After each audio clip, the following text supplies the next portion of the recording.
Hello. Ignore the stuff that's broken that I thought I fixed before the session. I'll have to fix that in a second. But, hello everyone. Welcome back.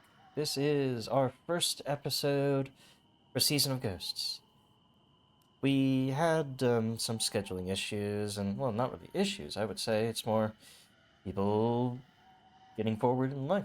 Yeags has a job he's gonna work at now, and it interacts with the time that we usually are doing now on Tuesday. I can't go back to Saturday, and I also have a little bit of a special something going on with Paizo. Or not Paizo, but Foundry, rather.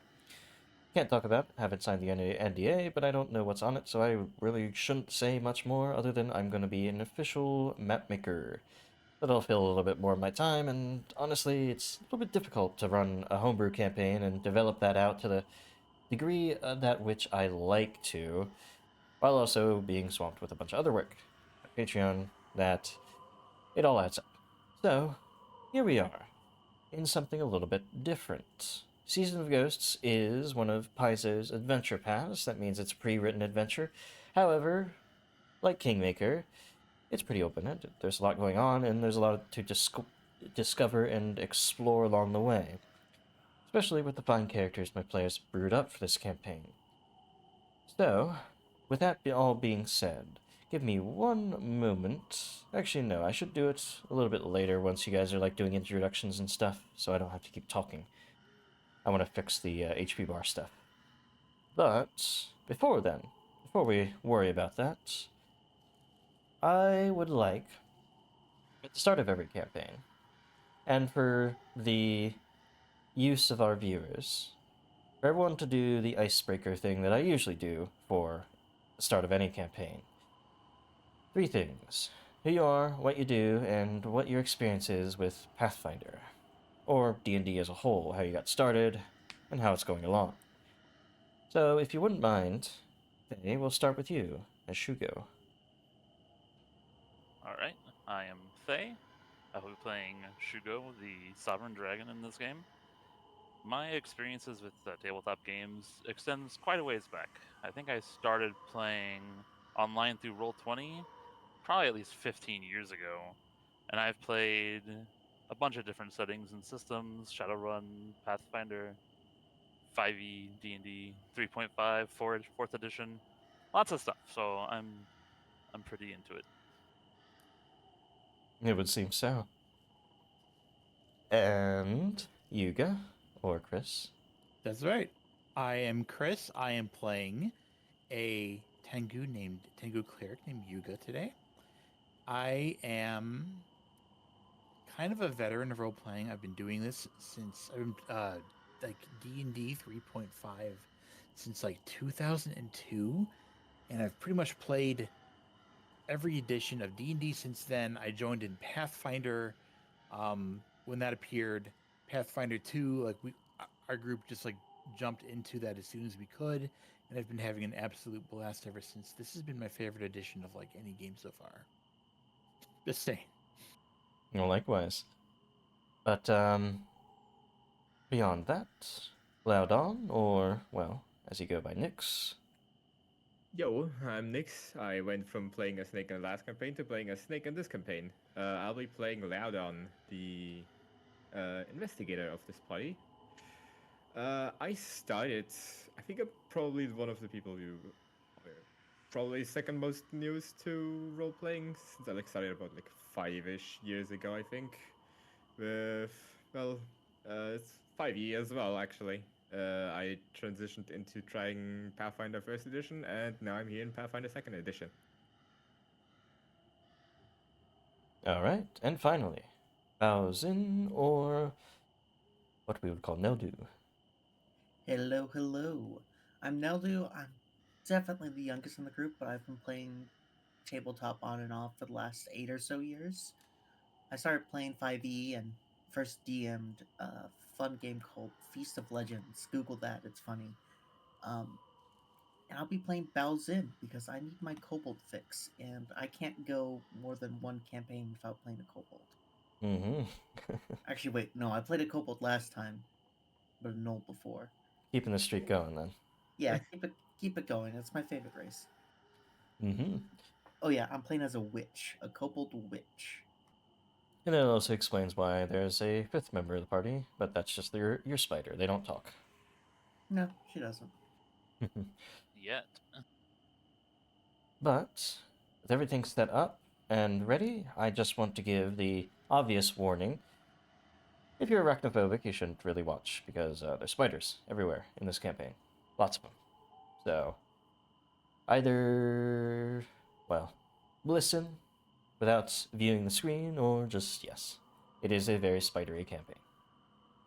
With many themes of horror and more like creepy or like foreboding horror. There's not really much like Abomination Vaults style horror, body gore and shit like that, but yeah, it's still a creepy sort of campaign. But the players, their characters, should be well versed in dealing with all of this. Oops, something is showing up. Let me fix that. It is the, there we go. Now I believe we're all set. So, without further ado, we're going to begin. Not with all members of the party. In fact, only one. Shugo. No need to move us around because this is going to be a pretty quick opening for you, so no need to use the Whispers channel. You have been the guardian of this village for a very long time. An unseen guardian, though. People are aware that you've been here. They know of your statue guarding the front of the governor's manor. And there are the older generations that tell stories that you are a guardian spirit. Whether you are or isn't or aren't has never really been proven to the younger generations, but there are those that are old enough to know when you arrived. Might get to that a little bit later.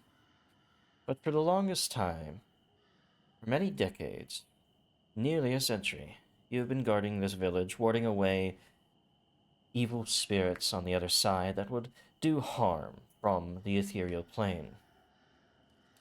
You've been doing it with other friends. Your companion that is called by the townsfolk Ugly Cute, the spider guardian spirit that guards from the east, and also one that you don't see too often because they look over the those that are sick and dying at the clinic, the gecko named Ibuji, I think. I forgot his name already. Let me check real quick. But of those three, they have been your companions on the other side. You have not been doing this job alone. Ibuki, yes, that is their name, the geckos, the guardian of the clinic in town. There may be others here and there, but they don't really talk to you or interact with you very much, or are just very minor spirits that don't, well, either manifest themselves on the ethereal in physical or etheric forms very much. They just influence things from the sidelines, perhaps. And you've been doing this for a very long time. You've been slumbering within your home in the statue for even longer as well. But one day, you have a strange premonition, sudden lurch in your mind of images. Images of Willowshore, the town that you've been flying over and protecting for so many years, seeing it grow from a small, construction camp essentially for the monastery from which you have been created, but that's a topic for another time. But this town that you've been protecting for so very long, you see these images, these vivid images of it being struck into ruin. In fact, it seems like from these images, struck into a ruin for a very long time. Lichens are growing along the buildings, they're collapsing in on themselves, and it seems like it's been abandoned in these images of yours. And as those images hit your mind, there's a lurch in not just your mind, but your body as well, your spiritual form. As you rest within the statue, you feel this weight that you've never felt before, suddenly making you feel the pull of something beneath you. That being something that you thought couldn't affect you. Gravity. And then you realize as you're staring out from the statue that you can't move. And you start trying to move in a more physical sense. You break free with one claw and then the other from the statue's base and pull yourself free from the place that you have been sitting at in the physical realm for decades and decades, incarnating into the physical world for the first time ever. In this state of confusion, you realize all around you there are thick fogs that have plumed over the village, but the village still looks like it always has. It's just shrouded in this thick, miasmic fog. And you hear shouting. And you hear whispers on your ear. Your sense for spirit is going haywire as there's so much around you. And you remember something really important, and something where, if you don't help them... Well, actually, let's rewind just a second. You remember, well... Damn it, if you're in a physical form now, you have to go check on Ugly Cute by the Spider's Gate. You rush through the village, people are shouting and screaming, but you can only think about your friend that you have been in the spirit realm with for so long, the spider, guardian of the village. But when you arrive at the Spider Gate on the east side of the village, the edge of the village, you find its plinth also empty. And in your haste, you also noticed something. Looking back at your own plinth, the governor's mansion disappeared. It is nowhere to be found. The place that you had been placed in front of to protect simply seems to have vanished. You track down, looking for Ugly Cute a little bit more. The spider's legs dig deep into the earth, so it seems as if the statue got up just like you did. You follow them into the forest. But then you lose track of them as you find others within this forest. And we're gonna bring things back around to the others in the group here for a second. The remaining three. You all wake up remembering the revelries from last night. The last days of spring, the last day, rather, in fact, is the Reenactment Festival. A festival in which people take on roles of those who have, well, been victimized by ghosts. There are people that wail and scream and say that their children or their husbands or wives have been taken by the ghosts. And it's all supposed to make real ghosts believe another ghost has already haunted this place. It has already inflicted misery, and there's no more misery to inflict, since the townspeople look like they are wailing and crying, and people have been taken from them. And as part of this festival, to make it all look a little bit more real to the ghosts on the other side, a couple of people are selected to be the abductees, those who are mock taken into the woods by people in white masks, ghost masks, to show the ghosts on the other side that yes, there are people being taken away by other ghosts. And whether it's successful or not, the people don't really know for sure, but it's a festival you do before the start of a new season, or at least the season of summer. You all, you three at least, Yuga, Liaodong, and Baozin, have been chosen this year to be the abductees, those who are wrapped up in reed mats and are mock unconscious and being taken away by ghosts. And thus, well, you awaken in the midst of the forest. You expected to awaken in a forest, but you didn't expect to be in this part of the forest. And you look down around you at the reed mats and the supplies they left you with, some food and water, and it all looks strangely old, like it's been here a while. That can't be right. You were just carried in these mats the other day, or last night, and that can't be right either with the food and water. It was just laid down the other night, last night. And with these strange elements returning to your mind, and as you all awaken, stretching your legs, you look around, and, well, at least each of you seems to be in perfect working order. Nothing seems to have happened. And then the guardian spirit that has been, or the guardian statue that's been in front of the governor's manor this whole time, bursts into the clearing. And that's where we start things.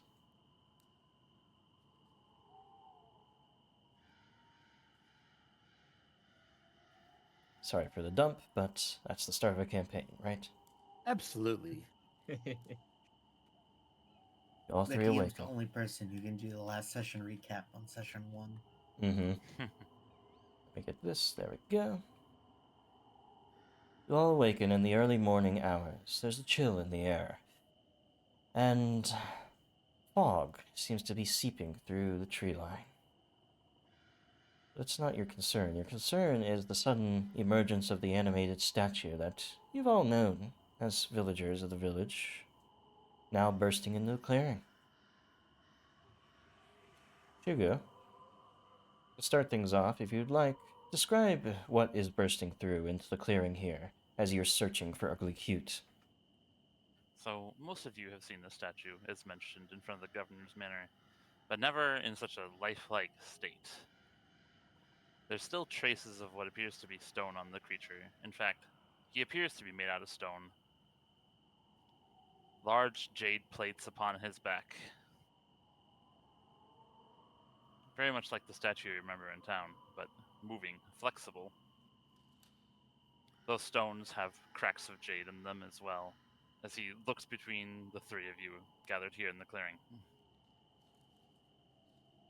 And as he looks at each of you, starting with Yuga, what does he see? First sees Yuga, a Tengu, very crow-looking fellow, wearing sort of blue and black kimono with white on the underside. Wow, with a holy symbol. Might recognize as Pharasma's, the goddess of death.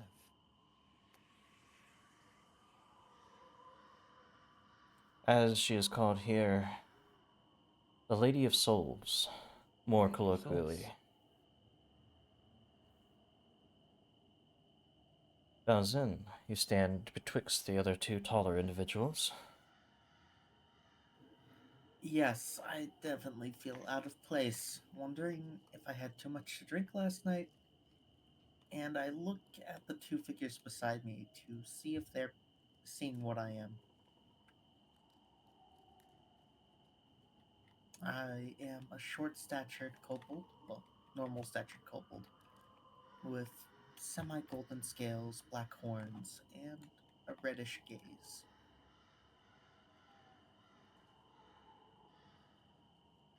Blue right now because we're using temporary art. All this art is completely temporary. We're going to do the usual thing where they speak, in the little sprites. But for now, we don't have them just yet. EX is already working on them, though. But still, we have one piece of art that EX has done, right? Now done. Actually, that's a different friend of mine. Oh, okay. They have a very similar style, I must admit. But who are you? What do you look like, rather? Well, and besides everyone else is a red Nagaji wearing a relatively modest Eastern garb.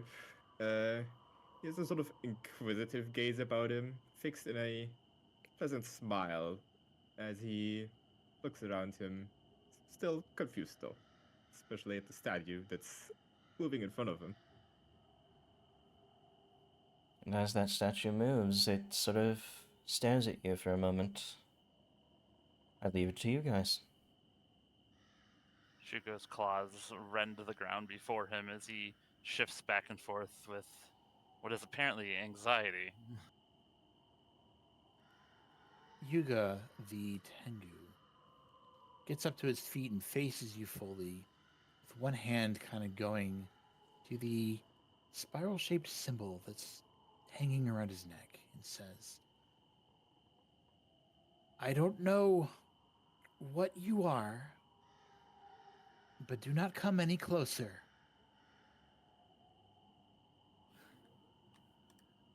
Oh, so okay, so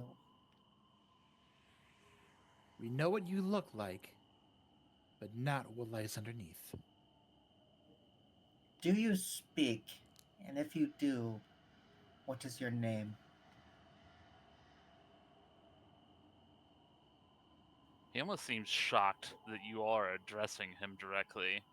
Not quite used to being something that people can perceive. Fair. The villagers called me Shugo. You people, you're villagers. Have you seen ugly cute?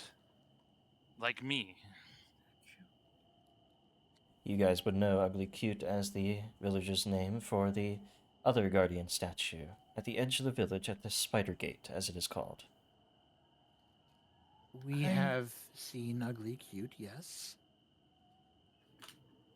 I know of. Yes, I. Why do you ask? Don't you know Ugly Cute is at its shrine? Ugly cute is not at its shrine. I sense spirits in the town. There should not be other spirits. Then you are Shugo, aren't you? You Not a are hero. Shugo? He Process of elimination, one would have to assume. It's not every day you see a statue walking. Thank goodness you are all safe, though. You all appear to be unharmed. I mean, I'm a little lightheaded from the festivities last night, but Are you breathing?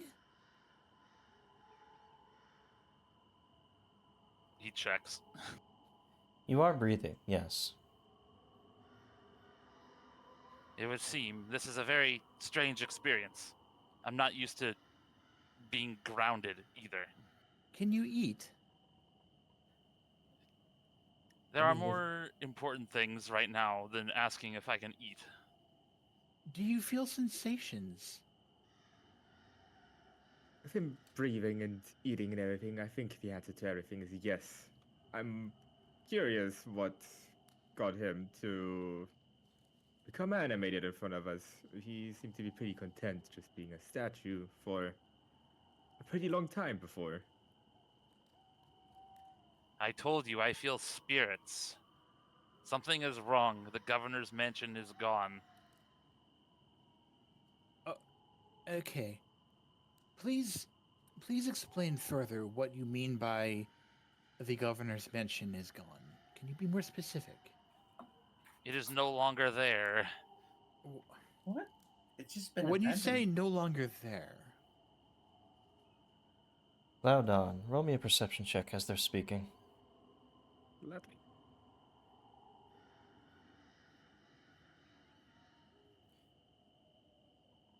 As the others are clamoring about the governor's manor reportedly just disappearing, you hear something in the mist.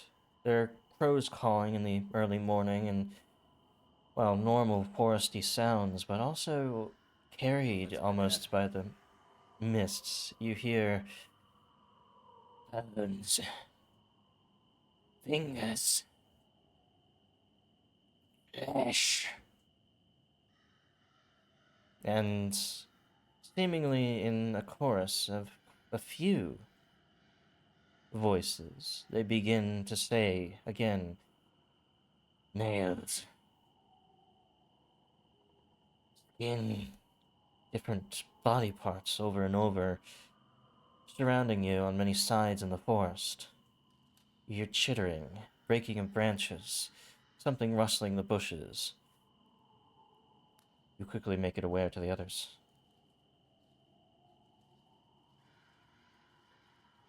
I think we might have to wait with the questions a little. I do believe we've got trouble.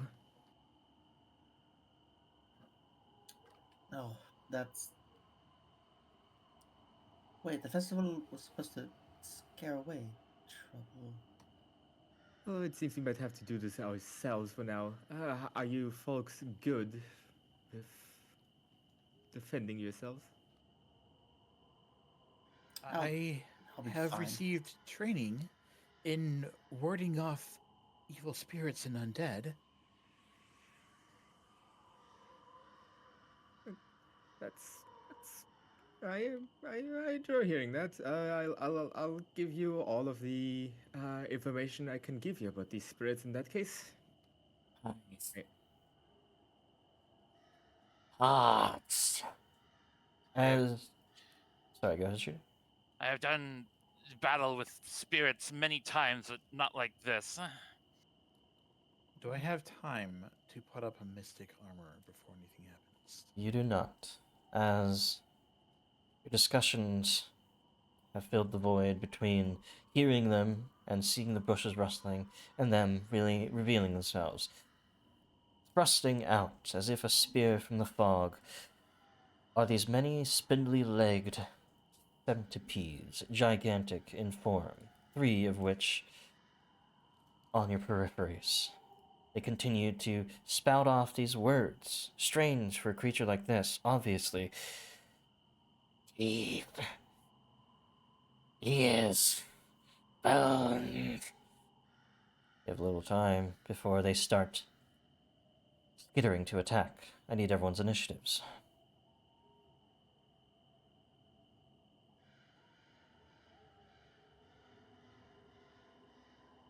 What's the word for when a cat gets like all startled and stuff and they like go into that pose?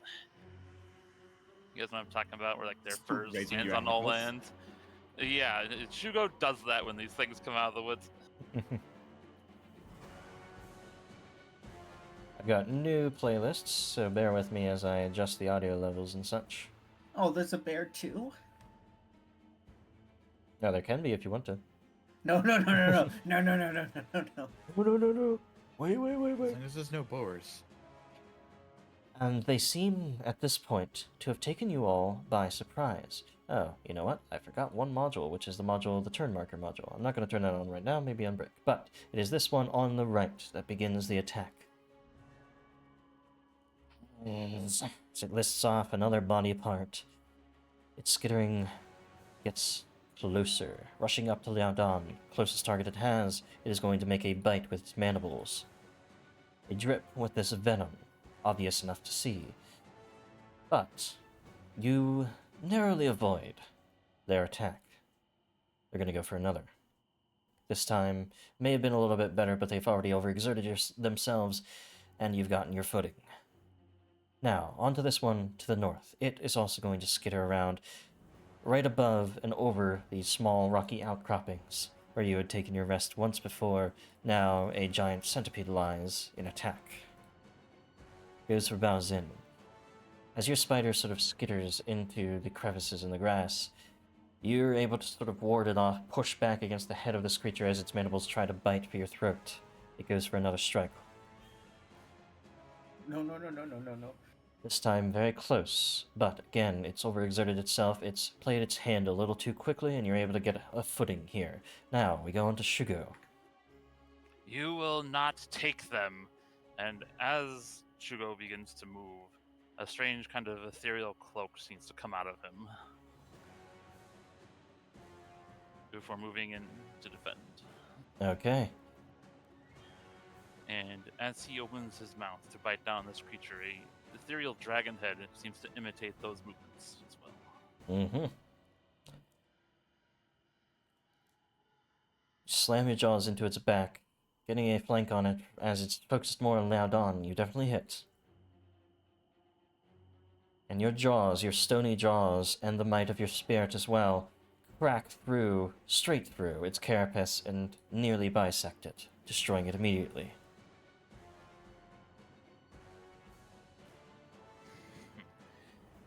Stay strong. We can deal with these creatures. and he's going to move again to intersect this next one coming in. Alright, pushing your allies, or well, newfound allies aside, as you guys flipping through their book, bows in. You have a chance to do something now. Alrighty. I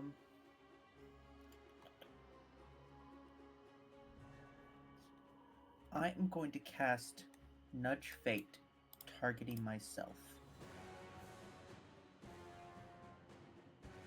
Okay. Okay, I see what it does. And then I'm going to put the effect Familiar Balance Luck onto Shugo to increase his armor class by 1. Okay.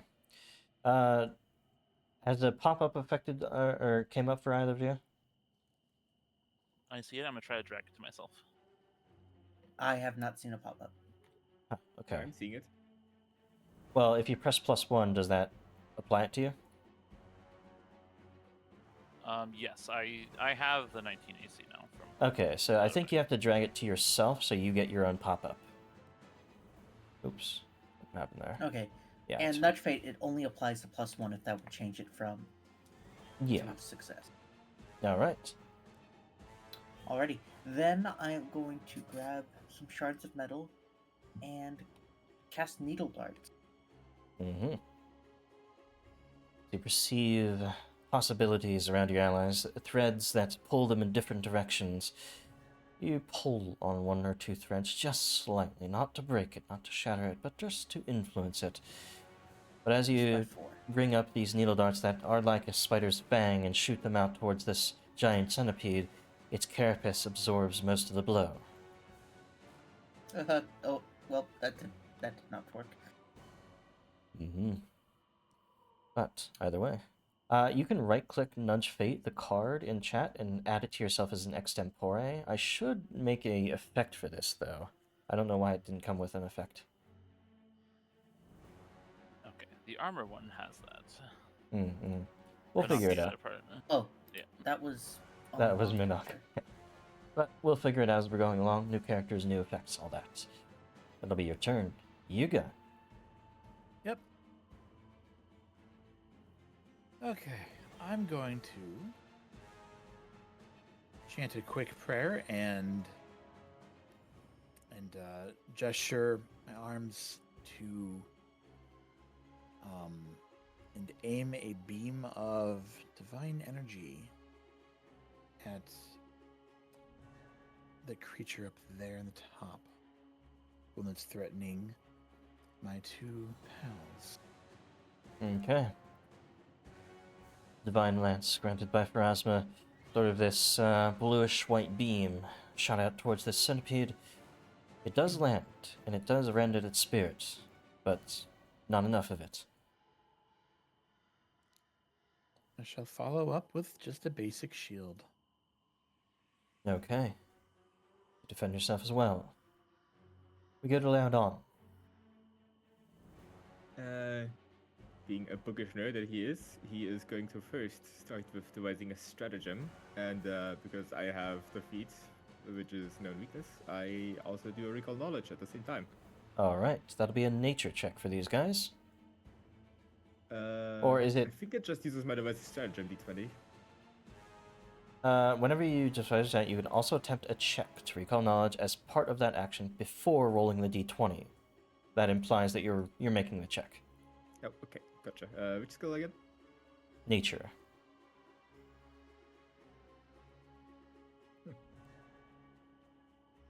Okay, 13. That is just barely enough. Recognize them, of course, as giant centipedes. You know they're sort of native to the region, here and there. What do you want to know specifically about them, though? Give me their lowest save. Their lowest save is by far their will. Though it is strange that they seem to be speaking, as their mandibles sort of bite and chew at the air. They also seem to emit these words, these flesh, bones, fingers, that sort of thing. Certainly not normal, but you can't think about it right now. You have to kill them first. Of course. Let me roll my stratagem. Mm-hmm. 14. No, that was odd. Studying the centipede and seeing an opening. I don't have my whip drawn. Whoops.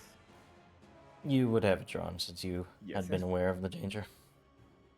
And he would strike at the opening with his whip. Okay.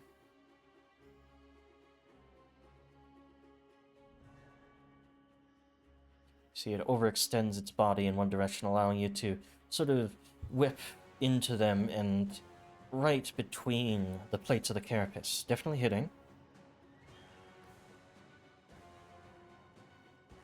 And dealing enough damage to this one in the north, correct? Yep. To sever the nerves that go up and down its body, essentially killing it with that blow. Perfect. And last action is going to be moving over here and hiding behind the large, imposing guardian statue. Okay. And with that, we lead to the sluggish other giant centipede in the back. It rushes forward straight to Shugo.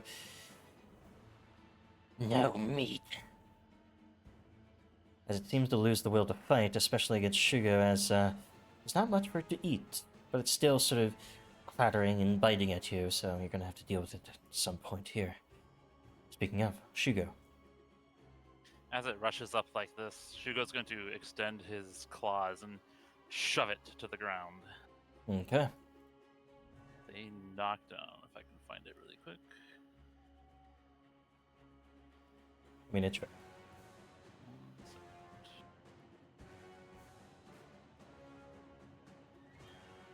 As you try to catch it off balance, these guys are pretty reflexive. Their bodies are hard to get a hold of and flip over. His forelimbs follow the ground either side, and it's a perfect opportunity to bite. Mm-hmm.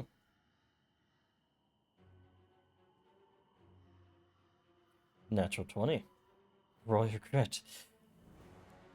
As you use the momentum where you fail to get underneath them, you slam your jaws into its head and bite its head clean off, spitting the remains out as you realize you can taste a little bit of it, and you don't like that taste. Ugh. A new experience for you, certainly. But with that, there are no more that seem to be coming from the mists, and you have some respite at the moment. Shugo shakes his head, trying to get all the pieces out. I gotta say, I wasn't expecting to have, well, be a guardian statue be quite so literal. That was quite the exertion. Is everybody okay? Yeah, I'm untouched. I'm unharmed. As am I. I think perhaps we got lucky this time. Shugo's going to kind of reach down and pick up this half of centipede body to get a better look at it. And he's going to try to figure out why these things might have come here, or if there's something possessing it, or what's wrong with this thing. You can roll me a nature check for that. I'd Loud like to on being aid the that curious. nature check of my own. Okay. Yes. Ladon's gonna start his own investigation into what might be going wrong here. Mm-hmm. Ugh.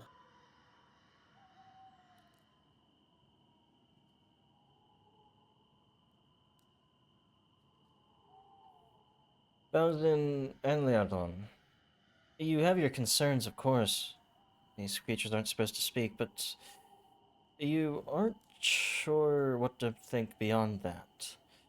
Shugo, however, on their experience observing the creatures of the forest, from the other side, you realize how unusual it is for creatures like these giant centipedes to be so quickly aggressive and to avoid fleeing upon facing you guys, especially during the morning hours of the day.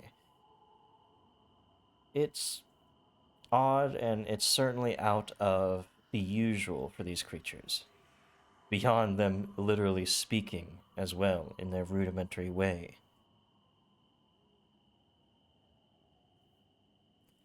He's going to drop the body back to the ground. These creatures are not behaving like they should be. Well, yeah, I don't think a centipede is supposed to be speaking. Yeah, I did not think they would do that. Were they being controlled somehow, perhaps? I cannot tell, but we should probably return to the village. I concur. Absolutely. As you look around yourselves, Shugo, you realize you've completely lost the trail of Ugly Cute, and you also misremember how you got here even. It's been all a blur up until now as you've finally gotten your bearings a little bit more in this physical form. The others of the group realize they were dropped off in... They're in a different spot than... Who's clicking?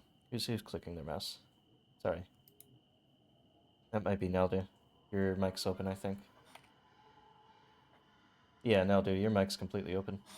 Sorry, I thought I had push talk on. Yeah, it might have been just held down or something like that. Either way, it's Okay, I think clear something now. bugged. Yeah. But you guys feel like, yeah, you definitely weren't laid down in this spot in the abductee ceremony. Or like when you were like put out in the forest. You woke up in a different spot. There's no signs of struggle on any of you or any feeling that you were moved by someone. Can't tell, but you're here right now, and you don't know exactly which way is the right way back to the town. So, if you know a little bit about Willowshore and its outskirts, you could roll a Willowshore lore, or you could roll survival. I actually may have something that can help out with this. When I'd heard that we would be spending the night in the woods, I had prepared a prayer that could potentially come in useful in this kind of a situation. Oh, that's good, because I tend to get hopelessly lost when I'm gathering ingredients. Let's use Know the Way cantrip. Ah, very well. In your mind's eye, you magically reorient yourself. You immediately know which way is north, and I'd like to know which way is the village. you can choose the location of the village, yes. You learn that it is to your west at the moment, and you feel like you're quite close. We're somewhere east of the village. I can't be sure exactly where. Probably close. But I think if we head roughly in that direction, we should eventually come across something familiar. We should try to look Yes. for Ugly Cute as well. I was following their footsteps out here. Now that I have a sense of where we are, I have no objection.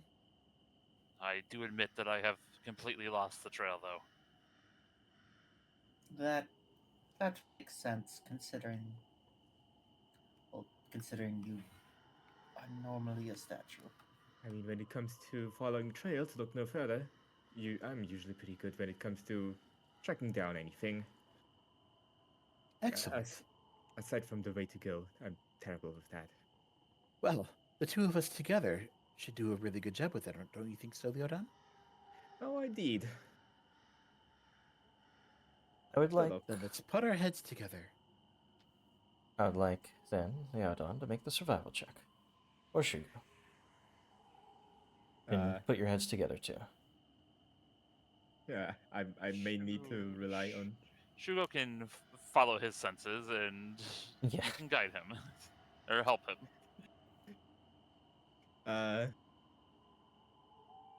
Yeah, sure, let's go with that. Beautiful. As you're looking around and starting to pick your way back to the west, you realize that the weather begins to grow stranger than it is already. Yes, a morning mist is nothing, but it's rolling heavily through the trees and becoming a full-fledged fog as you continue along this maybe game trail that's to the east of your village. And you start to just feel like your peripheral vision is a little bit distorted. You feel like you're seeing things at the edge of your eyesight that aren't quite there. Strange shapes moving and shifting about. periodically. Not all the time. But enough to distract you at the very least.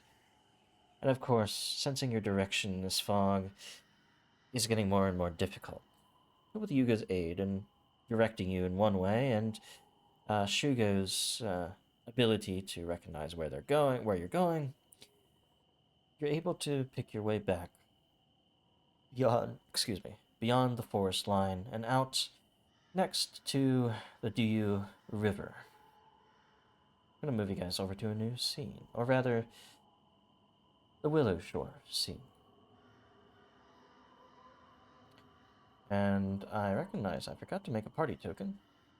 So to represent the party, Shugo. Our mascot.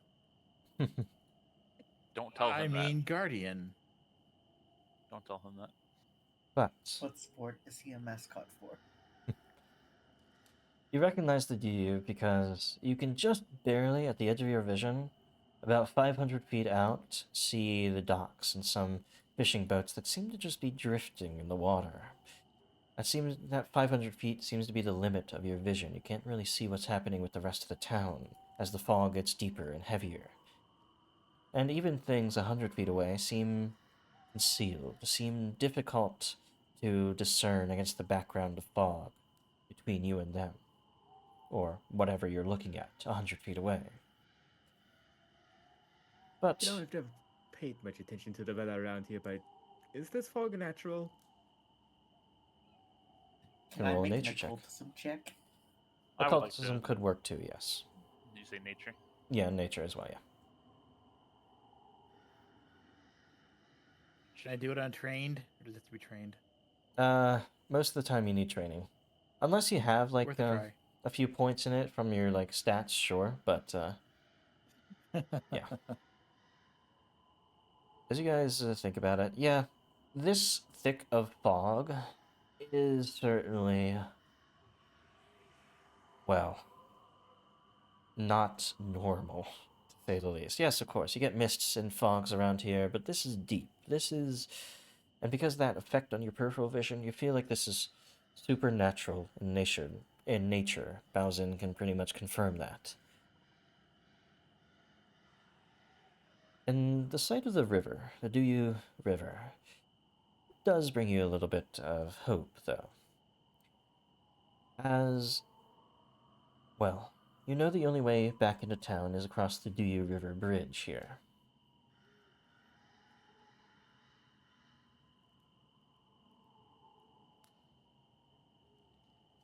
Stay close to me and I will lead us back in. Of course. Thank you. Just before we cross the bridge, how much do you weigh? Are you still statue weight? You feel I- weighty enough. You're not sure how much you weigh.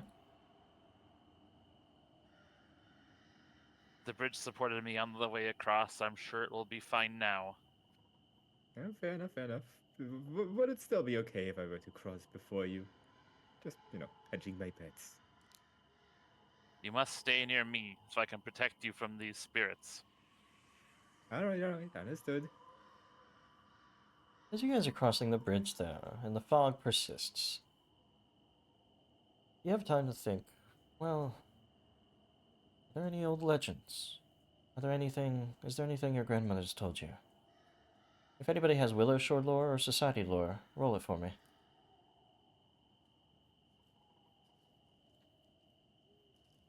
The town is steeped in deep folklore and superstition. You recall a poem. As you're a folklore enthusiast, in fact, you've been asking the elders of the village about the things they, say as nursery rhymes to their children, or something to scare them into bed at night. An old legend, you remember, that claims summer fog brings summer sickness. It goes as follows. Lazy Adu took a break and did not light the lamp that day. This proved to be a big mistake, for then the ghosts came out to play. hazy mist and moon of blood, all because he just gave up.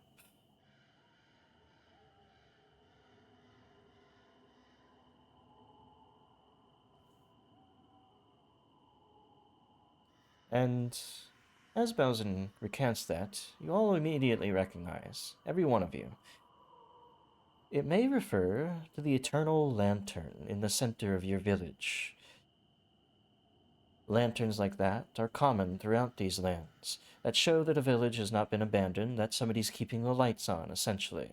It's a safe place for travelers to rest or traders to enter. It's not some abandoned village overrun with bandits or spirits.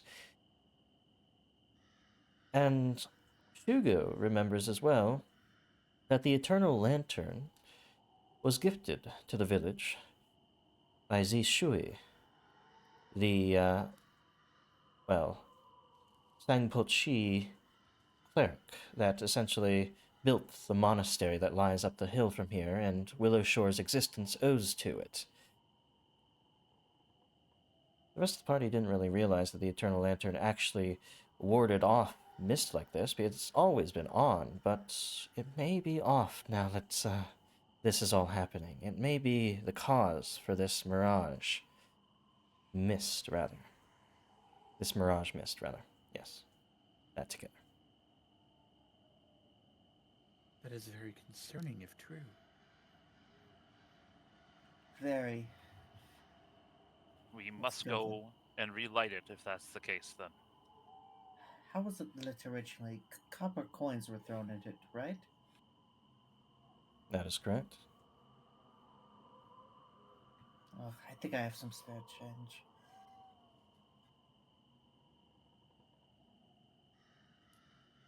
But as you guys cross the bridge, coming into view is the Spider Gate. It's a little more than a plinth for the Guardian Spirit. It was supposed to be a Torii gate or Tian-Xia gateway on which lanterns would be hung, but as it goes, the history, an aristocrat offered a free stone guardian spider from his garden instead. Since it no longer fitted with his decorations, it would do as the guardian at the gate, so to say. But now, as you all get closer, seems as though the guardian at the gate is no longer on its plinth, just as Shugo had mentioned. As you have said. It is strange. Ugly Cute would defend this town just like me. I don't know where they went. Or why they would leave the village. Or that they would. Is it possible that he could have been abducted?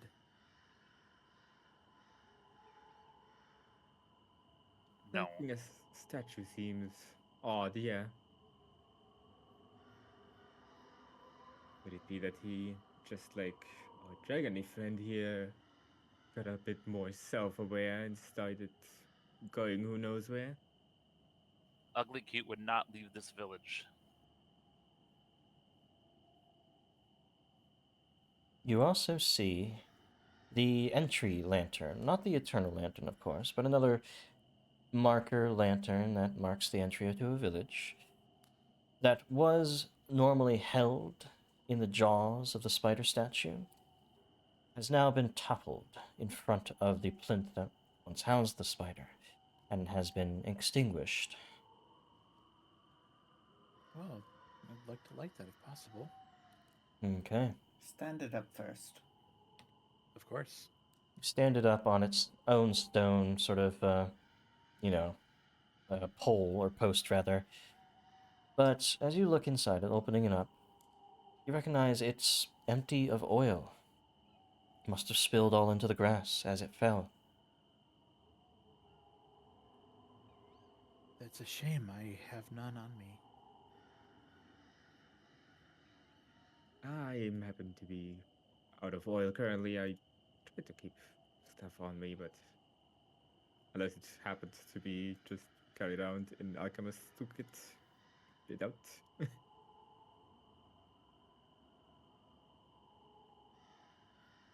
I would allow you to use one of your versatile vials to create oil. In that case, I'll do that, yeah. Okay. But if you give me a few minutes or even seconds, I could probably just whip us something real quick. You sort of take one sort of potion or other, maybe alchemist fire, something that was prepared as alchemist fire. You sort of distill out the other ingredients and just leave it as the pure oil that usually goes into something that like that. In a matter of a few moments, you have oil. There we go, and that should hopefully light the lantern again, and hopefully this time keep it lit. Anybody have We should means keep to an strike eye it? out for any other lanterns that might be knocked over.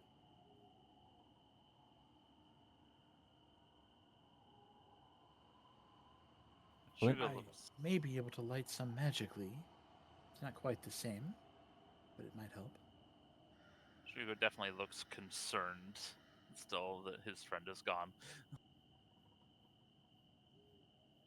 As you're concerned about them, roll me another survival check. Looking around the plinth, maybe you can find some more evidence that you passed by in your haste. Fortunately, you don't find any other sign of them.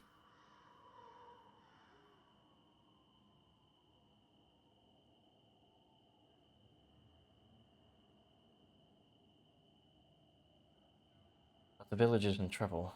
Can't go searching off into the woods again for ugly cute, unfortunately. You just have to hope they're okay. Maybe we can find a Buki in the town.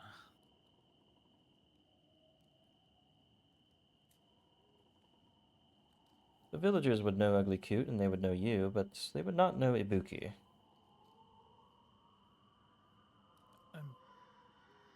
I'm not familiar with someone like that. Find Yet. find what? Ibuki. Another guardian of the town.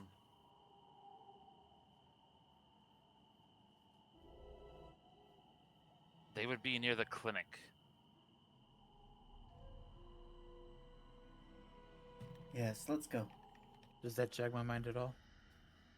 Not really. You've helped with healing sometimes at the clinic, but you don't recall them speaking about a guardian spirit or something like that there. Very well. Perhaps we will discover something that I had not realized.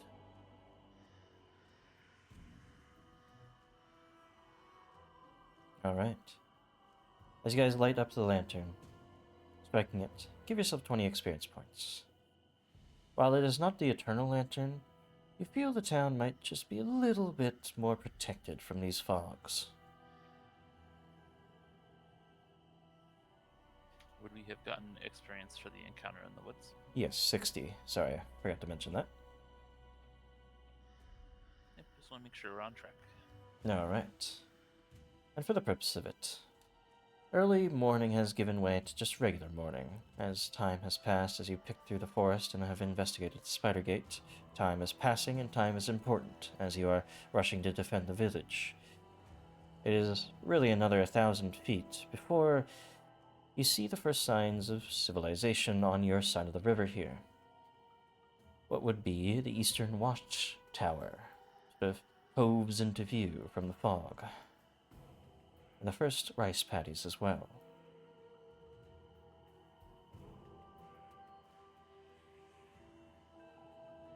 A mile further from the east, you reach the watchtower, and almost immediately, especially to the Nagashi's tastes, the tang of blood fills the air.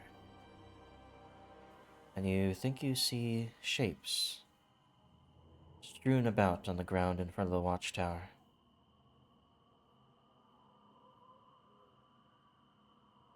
That's not good. Oh no. I start picking up the pace. You pick up the pace, getting closer. You recognize. Unfortunately for those involved, 2 of the bodies are human. Guards for the town, wearing the typical guard armor of that sort of lattice armor and I forget what it's called, that sort of traditional, well, you'll see it here actually in a bit, but guards, two of them, but also two tiny humanoid bodies, bluish gray with sharp teeth and giant ears, seemingly slain by sword blows. As you get closer to the town guards, you realize their legs are swollen, and there's these expressions of pain frozen upon their faces.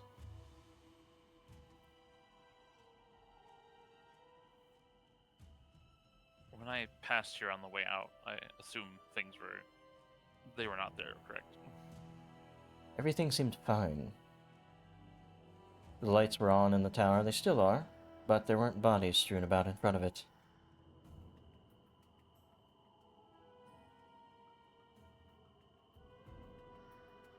I have already failed then. But what are these things? He's gonna move over to the smaller bodies to try to figure out what these things are. Yeah, I'm gonna take a look as well. Alright. Ladon picks up a stick and pokes the small bodies. You poke them. They remain unmoving. Grisly, Well, they should be small safe creatures. to look at least. Roll a nature check for them. Anybody who has the ability. I will certainly try.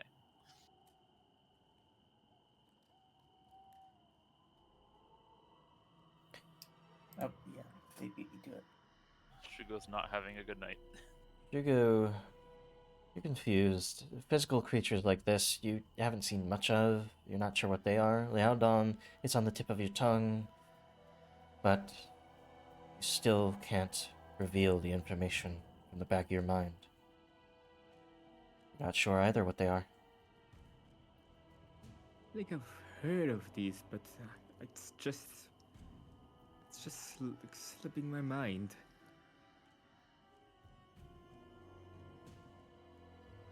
Something strange has befallen the human guards as well. I want to look at their wounds carefully, see if there's anything abnormal about them. Roll medicine.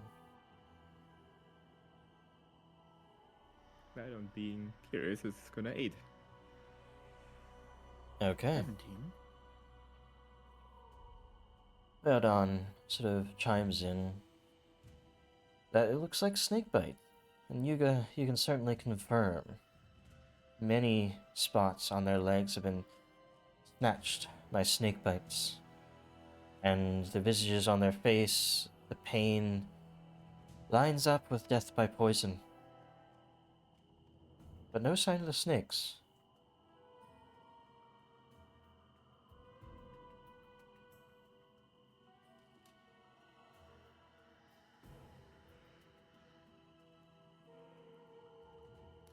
Did the guards get bitten by snakes and then ambushed by these weird creatures?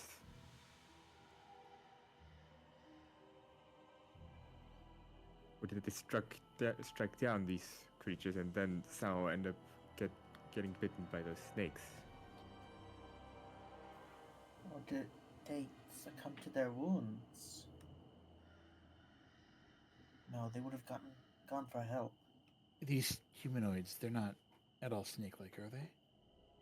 No, not at all. Those teeth don't line up as fangs for delivering venom. Can only speculate at this point. As you guys are thinking it over, there's a light up at the top of the tower that's about 2 stories tall that begins to move, and a lantern is first seen over the side of the tower, and then the face of a guard. Not all seem to have been slain here. You there.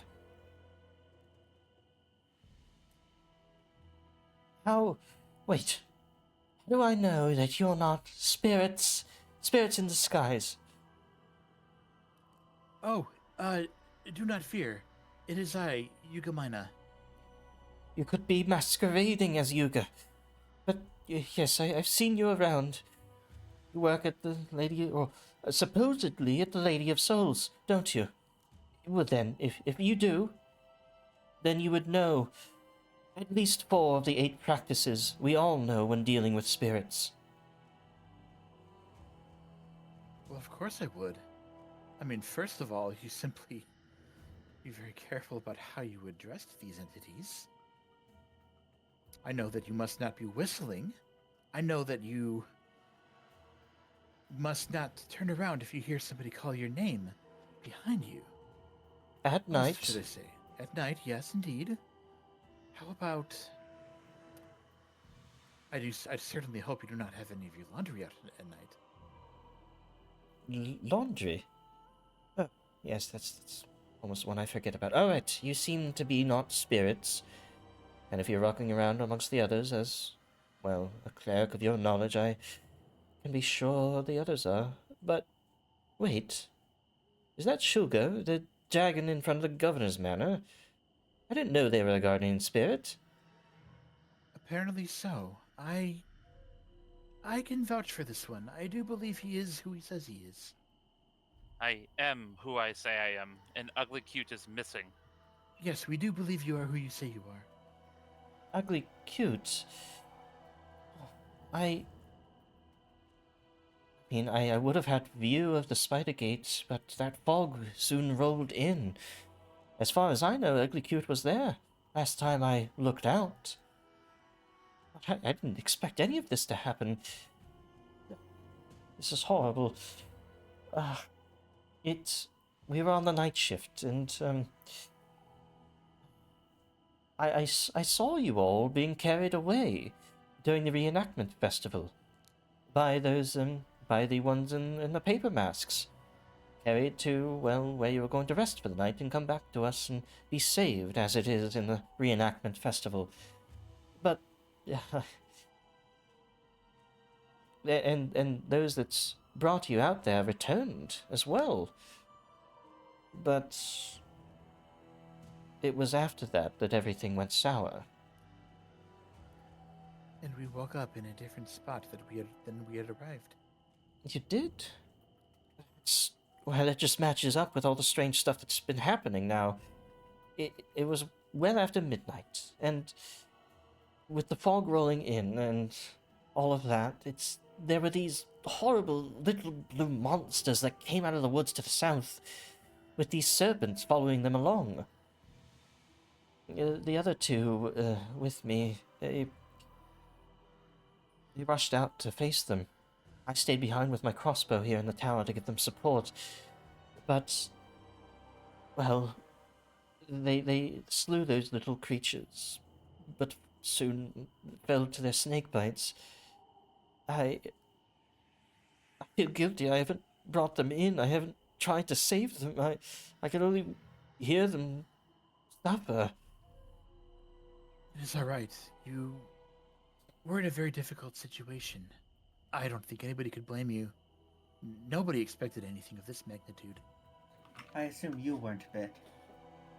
No, I was luckily safe up here. I warded off the snakes as best I could with my crossbow arrows, and this fog, it gets deeper and deeper. It frightens me so very much. And it's not all. I've been hearing screams, roars, and every other frightening sound that you could think of coming from the village, echoing through the air. But since dawn, it's grown more silent, more quiet.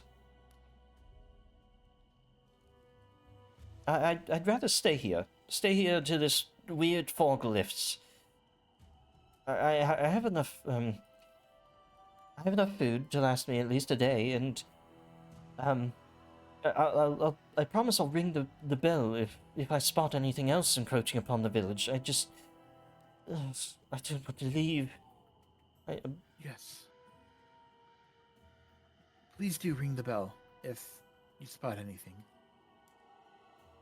And you, go home. Go check on on your friends, your family. Make sure everyone's all right. That's what I would do if not for this fog. Asthma bless us. I hope my daughter is okay. And my husband. We are going to go see if the Eternal Lantern is out first. The Eternal Lantern, it's downtown. That's where most of the screaming and such came from. I would be wary of going there. At least, perhaps you should check on old Matsuki first. My husband, he's... I would hope he's safe at the Matsuki estate right now. That's where everyone on the south side would go if something happened. It's near the fortress. We will do so then. Do you think I should come with you? I worry for the safety of my daughter and my husband. Damn it, my daughter would be with Granny Who on the north side. Hope they're alright as well. I think I should stay here. Do you think I'm a coward? If you would like to come with us, I will not say no, but it would help to have more people with us, I am sure. Maybe I'll come with you. If you stay in this tower alone, who knows what might happen to you, huh? Roll a diplomacy check. Anybody who wants to. I would like to contribute to this.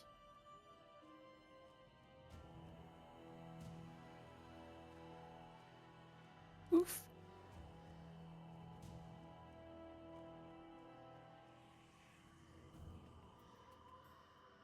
Does anybody else have any? It can't make it worse, right? It can't, well, actually. There you go. Perhaps it's best. I could be attacked here while I'm alone, and I need to know if my husband and my daughter are all right. I'll help you. I'll come with you. I'll stay back and shoot with my crossbow if anything comes and attacks us. But I need to do my duty for my people. I can't stay here. I can't hide. And well, I don't think we've met much before. My name is Haya Haw. I'll stay close to you. And she mentioned old Matsuki, which is, as you guys know, sort of the south side's leader, essentially, and he's the oldest man in the village. Oldest person, really. But there's also Granny Hugh, she mentioned, which sort of,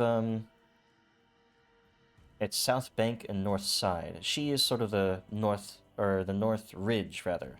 North Ridge's leader, so to say. They're more pragmatic, they're more business-focused. The South Bank traditionalists are more farming-focused and more faith and religion-focused. And remember the old times when they were more support for the monastery. The North Side, more about industry, more about developing the town, that sort of thing. As a quick rundown, as you guys have lived here, you would know these things. Alright. And, I have some supplies here. Maybe you can make use of them.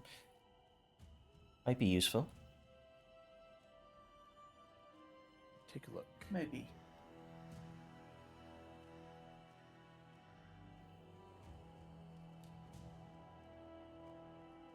We have a feather token for a ladder and a shining crossbow bolt.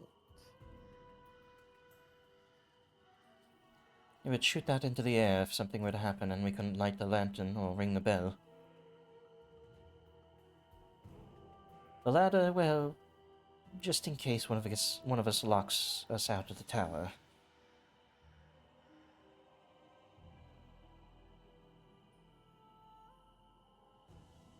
It's certainly possible that we could put some of these to use.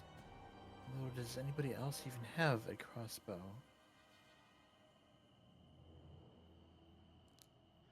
No, I don't. Too bulky. It might be useful to you later. Just throw it in your stash, I suppose. And also give yourselves 30 experience points for befriending Higher Ha. You can just call me Higher, though. Hiya, hiya. If we are in danger, you can always fire that off as well, correct? Yes, I could. If you want me to carry it, I will. Shugo kind of looks to the other party members to see if they even have a crossbow. The Looks other like we just don't. the other just sheepishly presents his weapon. I'll take it then. Just give me the word and I'll shoot it off. But do take the ladder.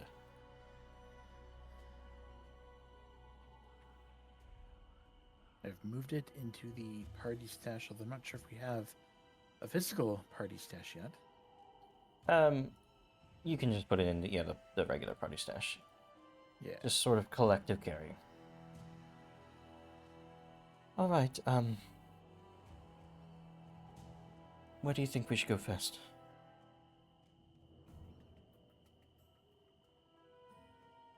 You mentioned speaking to old Matsuki. Yes, his estate, show me a map here. It's over here. It's on the far side of town. Correct, yes. It's got thick, large walls and, it's not paper like many of the homes. It will withstand these little creatures, I would hope. That's where everyone would go, at least on the south bank. I would like to go to the lantern immediately, but your safety is probably more important. As are these others. So we should get with more people. Very well. I'll follow your lead through town, and if you need to stop by somewhere, your family home or something like that, feel free to do so. I'll point places out as we go. Well, the industrial district and the bridge where the lantern are, they are on the way. The lantern is in downtown Willowshore. Oh wait, no, am I? The Isn't it lantern at the- actually is at the Dawnstep Bridge, right here. Yes, you're correct. If it is too dangerous, we will not approach it. Do not worry. If the screams I was hearing, well, whatever made them, or whatever caused them, are still there, near the center of town, I would keep a wary eye. But I'll follow your lead from here. If it gets too bad, we could always go around behind everything through the farmlands. Well, surely the guardian of this village can handle just about anything. I would agree with you if I were not in this form. I do wonder how that happened. But for now, let's go. Okay. I wouldn't mind stopping at my house on the way. I'd certainly like to check on my home as well.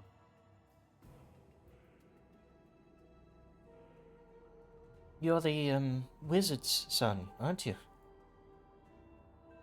Indeed, though, the wizard is long gone, as you know. Not long, but you know. His legacy remains, that basalt tower of his coiling above the other homes here. It's quite the sight. Can't really see it from here through the fog, but it's right across the river here. Anyway, Shugo then, pleasure to make your acquaintance. I didn't realize you were real. Lead the way. And there you can just move the token, and the party can tell you if they disagree or something like that, yeah. I'm just gonna go to each intersection then. Yeah, Mhm. it works. Most of these, surrounded by farms, are just farmhouses, barns maybe. As we're going along, is there more signs of conflict that have happened, or At the moment, no. There is maybe the odd basket of wheat or something, or spilled vegetables here and there, people fleeing something. Yes, there certainly is. But as you guys are getting into the meat of exploration of your town in the mists here, I want you to tell me what your exploration activities are.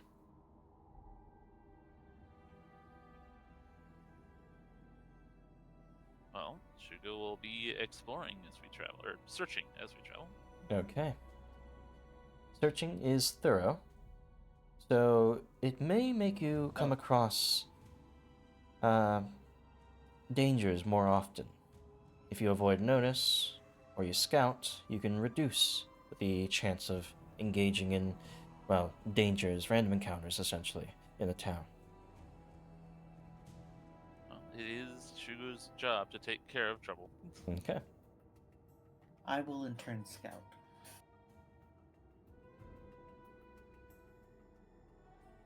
I have two options of either being able to. Well, three options. I can either also search. I could investigate, which would probably give us some useful hints, or I could also avoid notice for us.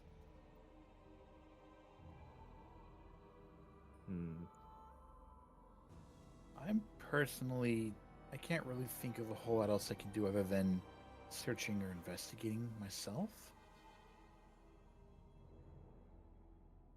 Perhaps religion could provide some insight as we travel. Has Lydon made a investigation target yet? I haven't found the time to know. Well, you could add the Eternal Lantern. You could That's a add good old point. Matsuki. Any yeah, I should- proper noun, essentially. Fair enough. I'll. Well, I actually could pursue a lead as my exploration activity in that case. And boy, that's a large block. I will probably use that on the lantern in that case. Okay. Lantern's a special object. Powerful magic. Given to the village by, well, the monastery's founder, and a known mystic of the Sangpo-chi sort of karmic cycle, a philosophy, and think Buddhism, karmic cycle, reincarnation, that sort of thing. And it fits into Pharasma's worldview, where people get reincarnated until they're perfected, and then they go to Pharasma. That's the idea, at the very least.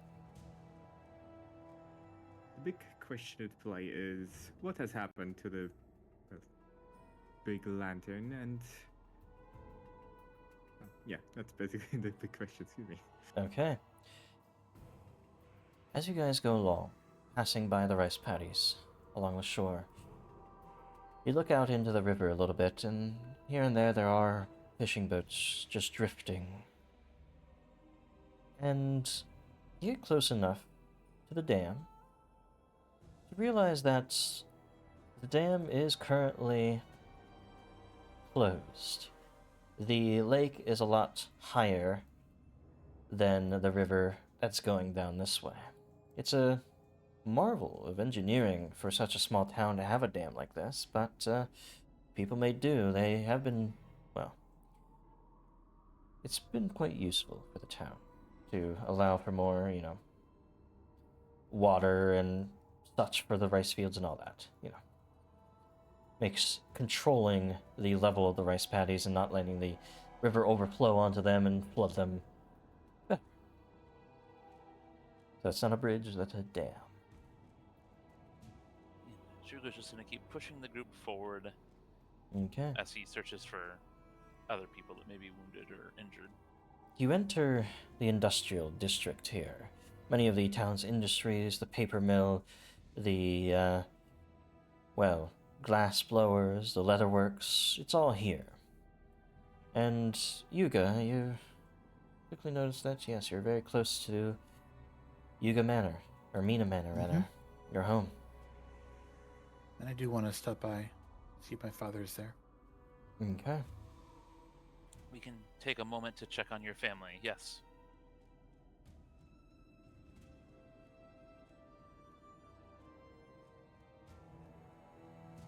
Step into the back streets of the industrial district and come upon Mina Manor. It's one of the larger homes in the South Bank here, made of generally sort of wood lattice and paper and such. in the more South Bank traditionalist style. The North Ridge is more stonework and sort of shingled roofs. You knock on the door sort of is more of a sliding door though, so sort of slide it open. Look around, look for your family. Some things have been toppled over, but seemingly only in haste. You don't see signs of struggle or blood or anything like that. It's silent, in fact, in here. And as you look around with a bit of dread growing, opening each sliding door in this place into another room where you could find... No, you don't need to think about it. Nope. You open another door, and thrusting out through it as soon as you open are these 3 phantom ravens that call and screech at you, sort of fluttering through the house. All dead. You know that you can. These greenish sort of spirits flittering around your house, refusing to leave. But not attacking you outright, just screaming obscenities about the horrible fate that your family could have, or may have, or has had. One even whispers your mother's name into your ear.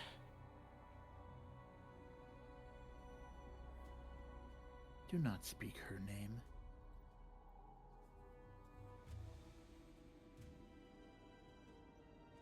Roll a religion check. Oh, okay. 22. As you calmly, and even with a bit of respect, tell them not to speak your mother's name, they screech, seemingly vulnerable to the kindness, to the patience that you have been granted. You are not affected by the fear, the dread that they are trying to impose upon you, these phantoms. They're no threat to you. They are simply phantoms, wayward spirits, and they flit out of existence.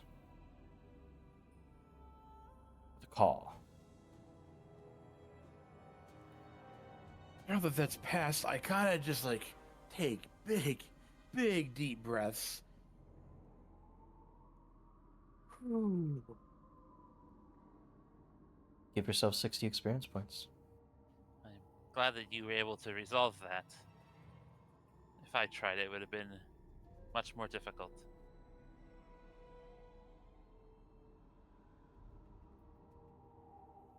Well, it takes a certain amount of willpower, I will say that.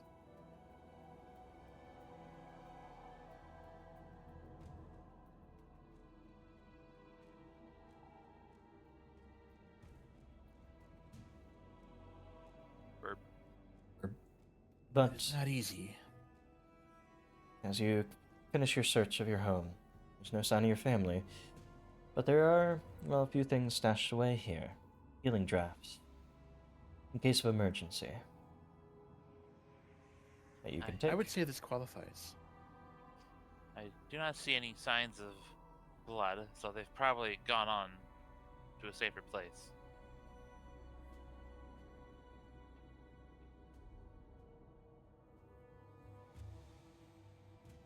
It seems Yes, so. they're almost certainly in a better place.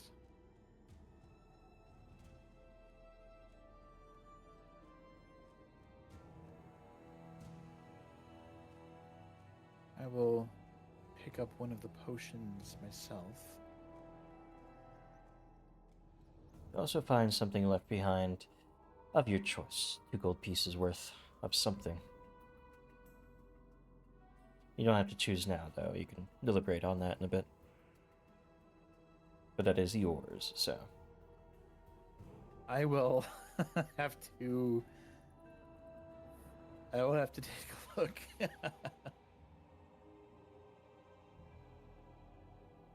Alright. Nearing the home. At least it's still standing. Some homes seem to have had their paper exteriors ripped by greedy little claws, and carts have been ransacked here and there. But it seems like a lot of these events, a lot of these transpired during the night, and you're seeing much of the aftermath at this point. Boston, do you have a place that you wish to check as well on the way? No, I have no family with me. These events seem to be targeting people. I'm sure my place is fine. You do have a home. It is in the waterfront district. And you know you have some things stashed there. Could be worth a check at some point. I'll check later. There are more pressing things. I will admit, you are a bit of a mystery to me, Bowsin. As I like to be. Whereas the Outhunter and I we go back. We were born in the same year, even. Yeah, but we've been through a lot of together, haven't we? Quite so. We may not always see eye to eye, but I consider you a friend. Likewise.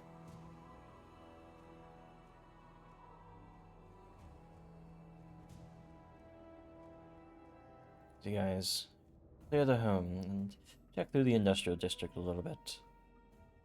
You reach closer to the Dawnstep Bridge. Basically, the bridge that, spans the river that goes through the center of town. And generally, the river in the center of town still is the Seba River, or the Kiba River, but it's not Kiba. So, Seba, I think we'll go with. And the bridge, well, as you get closer, you realize that it's heavily guarded. There are creatures, many of those blue gremlin-like creatures, cavorting, fighting each other, eating strange things, looting bags that they've taken with them on the bridge, a lot of them, maybe a dozen or more. But amongst them, sitting on this throne of trash, furniture shattered, this large humanoid figure. He drinks from a brewing pot, with the several much smaller creatures, the blue creatures, capering around him, mocking, mimicking death throes of people they've slain and reactions of their victims. Much blood is also smeared upon the stones of the bridge. But as they're cavorting, as the big one is drinking, they don't seem to notice you all that much through the mist, as long as you don't get too close. You also notice, on your side of the bridge as well, of course, is the stone lantern extinguished before you. Its 3 copper coins no longer aglow. Is it on our side, or is it in the middle of the bridge? It is on your side, Okay. but to approach it would certainly gather the attention of the many creatures on the bridge, outnumbering you to quite an extent. We might want to see who we can gather. If there is any. These creatures have defiled the lantern.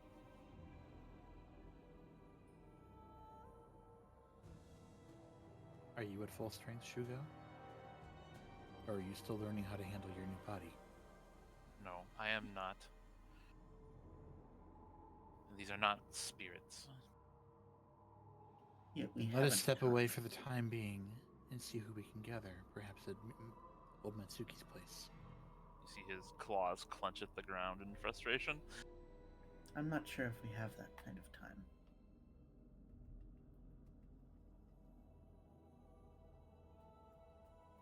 There might be others we can get to help there. All right. There's just many uncertainties. Matsuki's estate is just down the road. Shugu doesn't want to, very obviously to the rest of you, but he keeps going down the road. You pass by the milling houses, their water wheels still churning just a bit, but nobody seems to be at these either. And then you reach the thrice blessed inn. Those of you, well, in your childhoods, it was about 20 years ago or so, or 15. It used to be a brothel, but some politicizing of it led to it transforming into just an inn.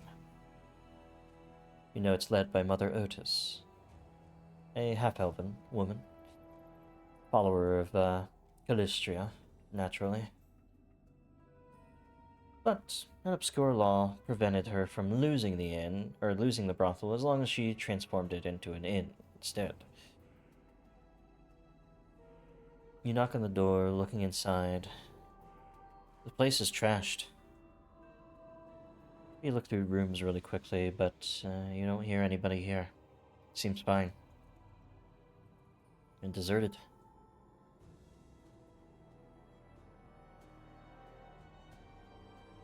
There are, though, tables that were pushed over and made into makeshift barricades against the door of the inn.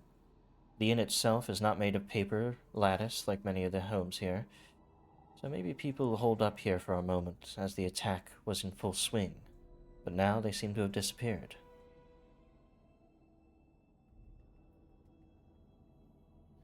No bodies, though, right? No bodies. Let's hope that's a good thing.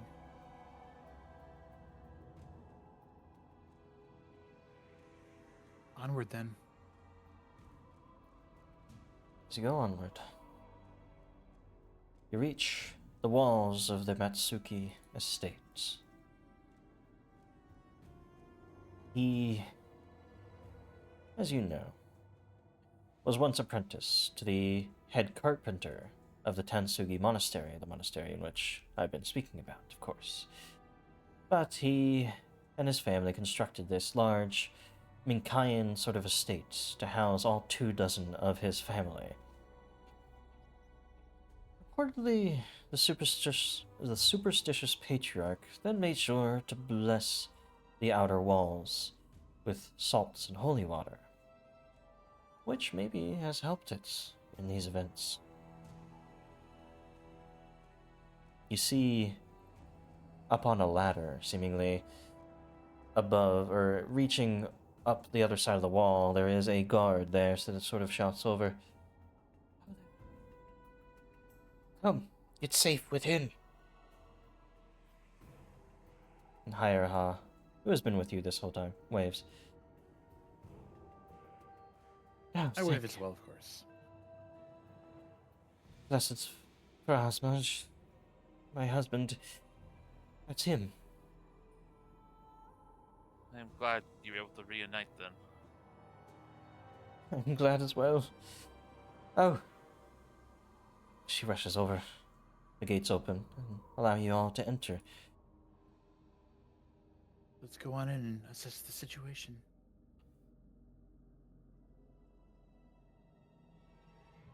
Many people are milling about in the Matsuki estate here as you enter within its walls. People are gathering sacks of food, preparing them for a siege, it seems. There are fires being lit, and, well, you find many people that you are aware of here, actually. Elizabeth Candora, your mentor, Yuga, at the Lady of Souls Cathedral, is here doing a sort of service for what seems to be a few dead, actually, wrapped in, cloths, funerary cloths, on the outside of the building.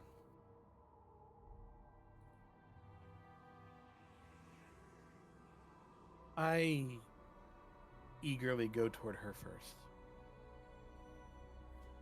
Yuga, thank the Lady of Souls that you are safe. What It seems that happened she was to you? watching over us. We woke up in a part of the woods that we were unfamiliar with. It seems that whenever something befell the town, we somehow were moved as well. We made it back have some grim news. 2 of the guards stationed at the tower are among the fallen. We were not able to retrieve them yet. Their deaths are a great shame, but not unnatural. In the defense of their village, they will find their way to Pharasma's court, but we can help them along if we, well, are able to gather up the bodies, of course. Can't do that right now. There is something we may be able to do about that. What do you suggest? The Eternal Lantern has gone out. As we have heard, yes, it is concerning old Matsuki greatly. We can relight it, can't we? You should be able to. Certainly, if you gather Pharasma's blessing. You remember the old tales, correct? 3 coins I try rest. to recall the tales. All religion.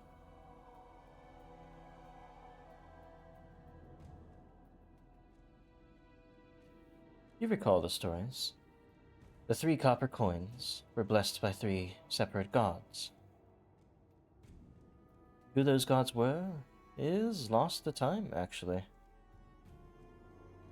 But it was seemingly an offering by the Sangpo-Chi cleric Zihui to the gods, that this village would not only be a place for his philosophy, but also for those of other gods as well, that he would gladly have their, well, aid in defending the village. Thus, their aid was the blessing of the coins and the warding of spirits via the lantern.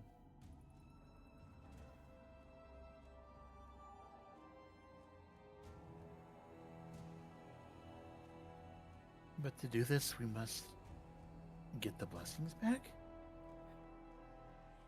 Perhaps old Matsuki would know more. He's been here since the lantern was lit. And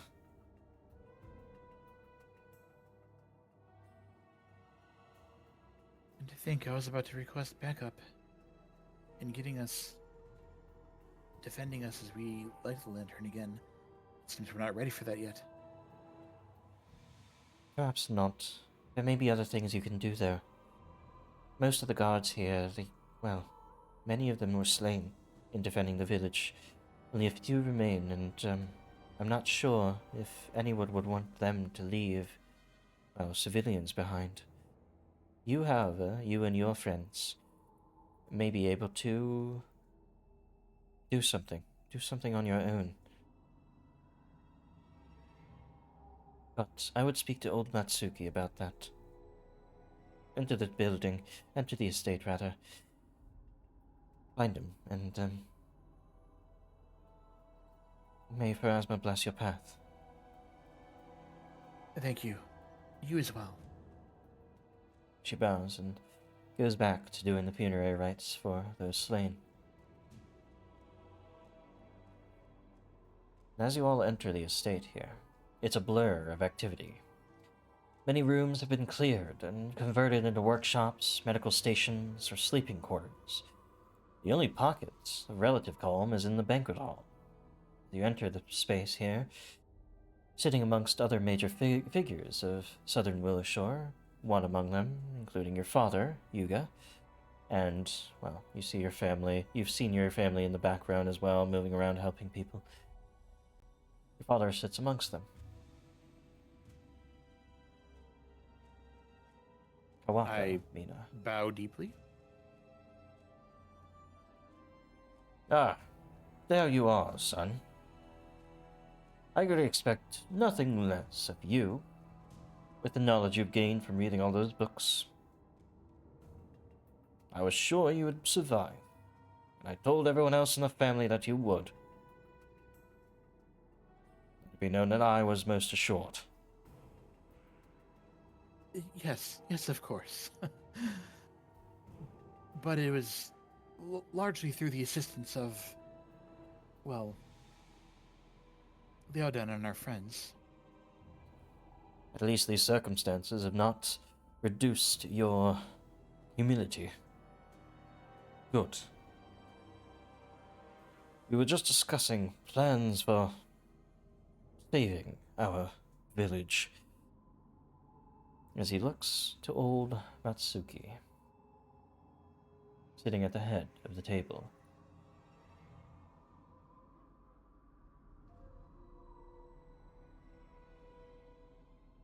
There you are, and you seem to have brought Shugo with you. How have you been faring, old friend? Finally awakened from that slumber of yours? It would appear as much, but I don't know why like this. Well, if any time you are going to break free from your slumber, it would be now. You've only been sleeping for 87 years, haven't you? If I can count the years, which I can. I have a concern, though. What concern would that be? Ugly Cute should be helping us as well, helping the village. But like me, they seem to have come to life, but they are gone. They're gone, you say? I heard reports that he was not on his plinth, but you have not found him. I found tracks going into the woods, but I lost them, but found these three. It's very fortuitous that I did. Fortuitous indeed, as he strokes his chin for a moment. They were being attacked by the centipede creatures that were speaking about body parts, I believe. Save the detail. For the moment. You all must need to fill your bellies and steal your minds. He brings out warm food and drinks for you all. I have no objection. Yes. Oh, starving. That is to That's- say, I am very grateful. This is good. But the lantern, we must discuss what we are going to do with those creatures on the bridge. Yes, I have heard. The lantern, the bridge, has been seized by creatures of ill intent. There are a couple of things you can do, perhaps, for us. I cannot offer any of our guards. But if you are willing, and you are able, and you are wishing to find perhaps some of your loved ones, to aid the people of this village, you will enter the fogs once more. I have a few suggestions, if you wouldn't mind hearing them. I am prepared. First order of business. You won't be able to cross to Northbridge easily because of the bridge. But I believe it would be best in your interest to make contact with those on the north side. Most of them, probably, are stuck on the other side as we are stuck on this side. But also, Granny Hugh, as shrewd and ill put together as she is someone you should seek out. We have our differences. I know. You all know. But in times like these, we must set them aside for at least a moment. You'll find her at the trade office, near the docks. You know where. He points over here. The dam did look like there was nothing on it, so we could pass over that. Well, if you are good at balancing, perhaps. It's a narrow top. You might as well fall into the sluice or onto the waterfall side. I wouldn't recommend it. Find Especially not yourselves... with the condition of town as it is. Yes, of course. Find yourselves some boats. Row yourselves across. There should be plenty. And we all know whose boats are which. It'll make its way back to its proper owner.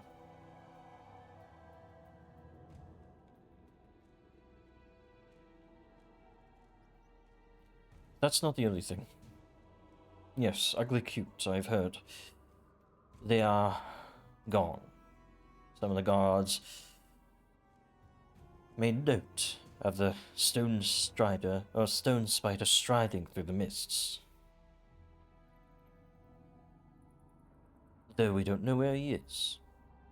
I would suggest recruiting some of the hunters from the Silver Mist lodges in the southern forests of the town. They would help you in tracking down Ugly Cute. A creature of that size, of that magnitude, should leave its impression upon the earth, and they will be able to follow it. Though at the moment, the hunters are busy saving townsfolk in the streets. If you can make contact with one of them, convey this message. Ask them for their aid.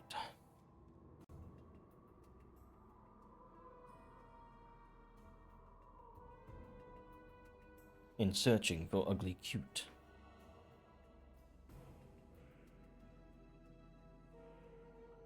Hope you guys are writing things down. Mm-hmm. I am trying. There's been a lot. Mm-hmm. And I'm sorry, I've actually missed a lot of the most recent note. Well, he's asked you to contact Granny Hugh at the exchange, the trading post. He's also asked you to find one of the Silver Mist Lodge hunters somewhere in town. You would have to sort of do some searching to find them. Tell them that you need their help tracking down Ugly Cute. We will need a boat to get across the river because the dam is unsafe. Mm-hmm. Unless you're really good at balancing, but I don't see much acrobatics training in your party. It is possible for me to succeed. Nat 20. If you have arrived from the east, you will then also know of the occupation of the Dawnstep Bridge, about the Buso and the Jenkins. Survivors. They report that the Jenkins seem to be afraid of fighting beside the Buso, that it's so drunk that it would smash them in the middle of a fray. Perhaps, if you wished to liberate the bridge, you could directly confront the Buso or call it out specifically for a challenge, without having to contend with the other gremlins simultaneously. But it would still be a challenge. The Buso is a great beast, a twisted version of man. I would recommend taking advantage of its, well, want for drink. If you think you can trick it into drinking something poisoned, it may be easier to defeat. And I would know that, the Hand of Spring, the clinic, might have some poison just for the task. It would be good to check up on them as well at the clinic.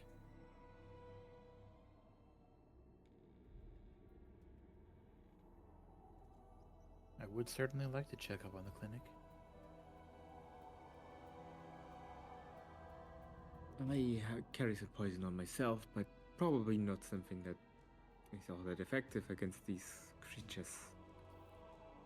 It would be quite effective, your poisons. But I'm speaking of something to make it digest before you fight it.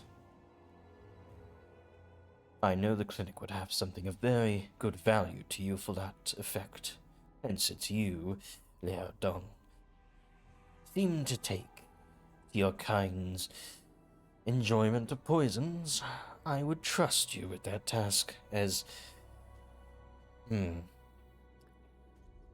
as the task is. Gives you a bit of a glowering look.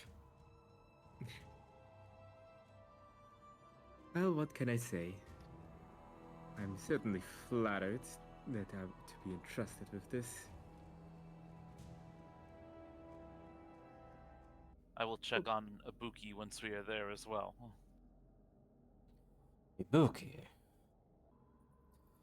I'm realizing that Vianyan is throwing pies at me for every follower. Thank you for follow. But ignore the pie on my face. There it goes. All right. Oh, I don't have. I should add the stream elements so that it shows on the screen, because the literally only way I know is if I have a pie in my face if somebody followed. But yes, where were we? Ibuki.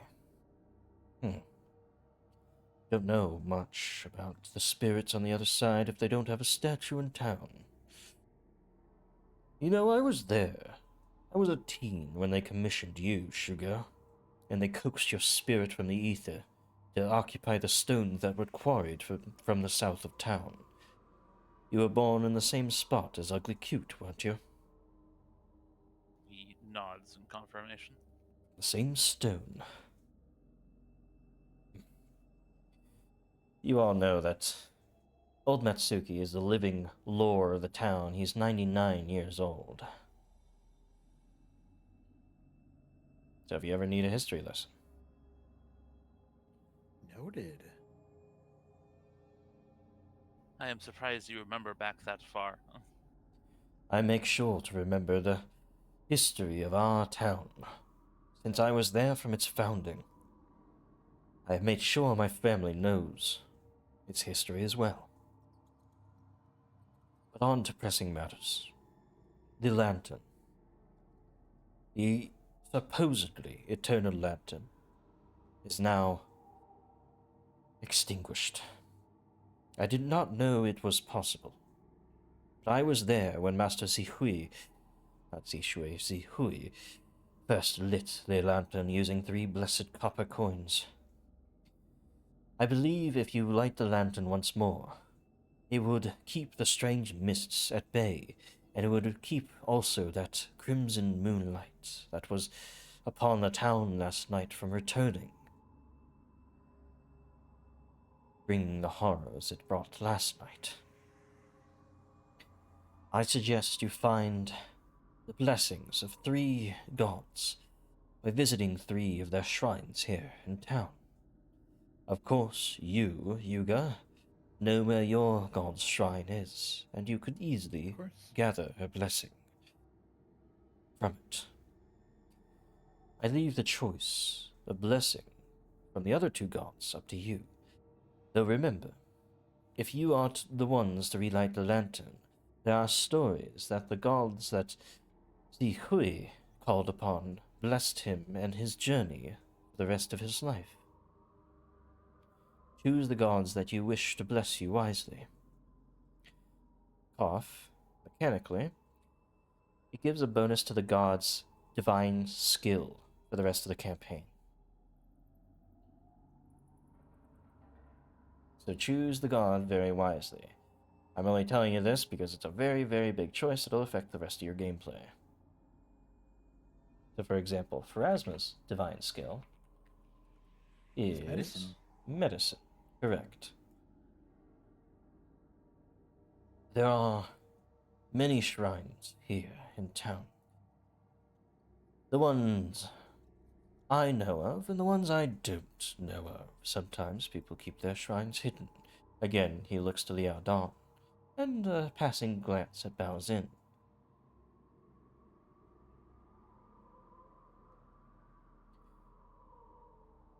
There is, of course, the Abadar Shrine, directly to the west of here. If you wish Abadar's divine blessing.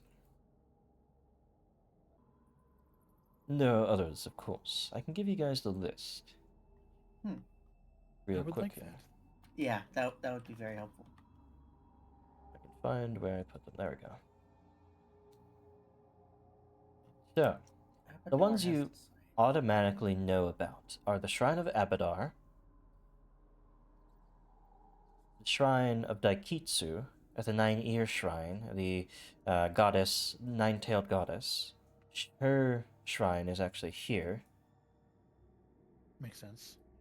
Kofusachi, the laughing god of abundance, discovery, happiness, prosperity, will be at the exchange, the trade post, and of course, you know, of Pharasma.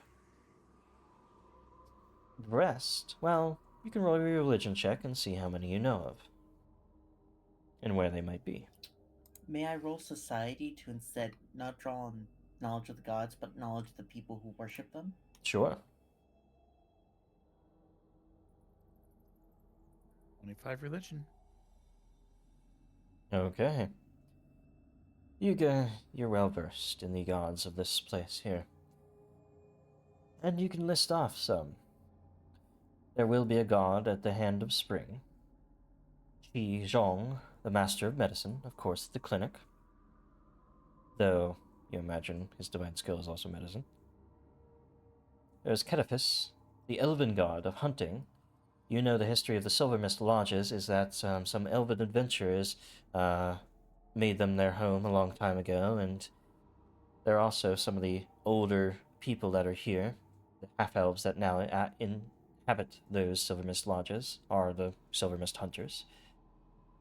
And that would, of course, be a survival thing.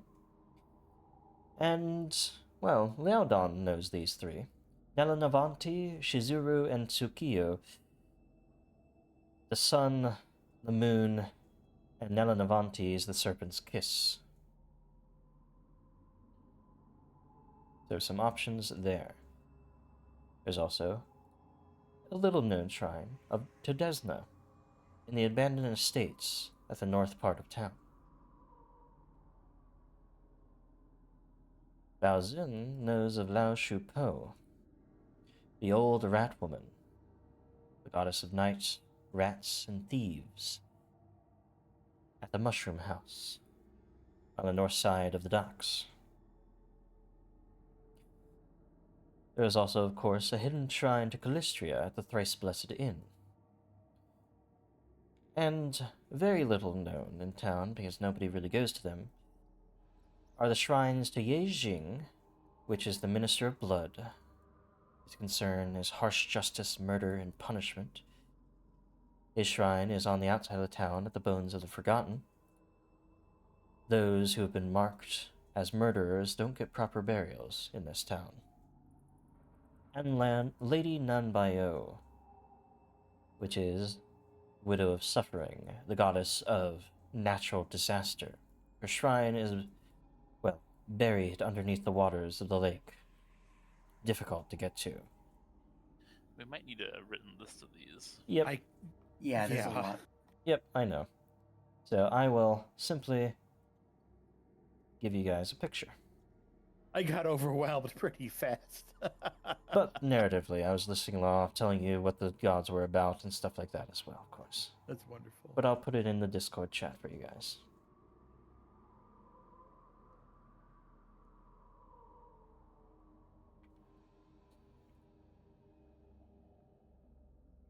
There you go. Wow.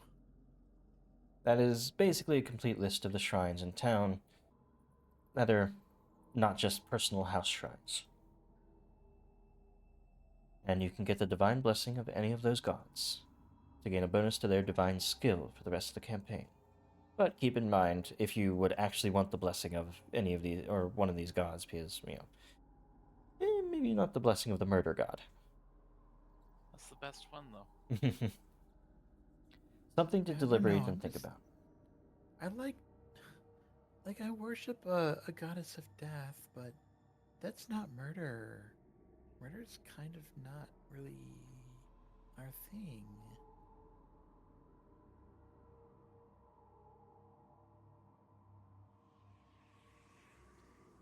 And here, I will recount to you the prayer that Zihui himself had canted to the shrines. And he spends basically just 10 minutes teaching you how to perform the prayer. Same prayer for every single shrine. In closing, I would not recommend entering downtown at this time.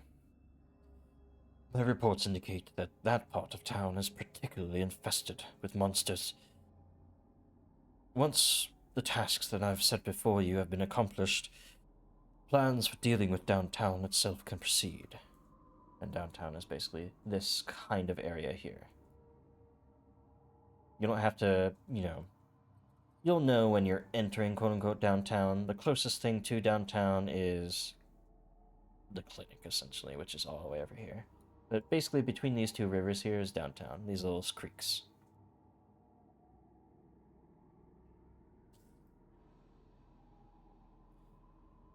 Get some music going.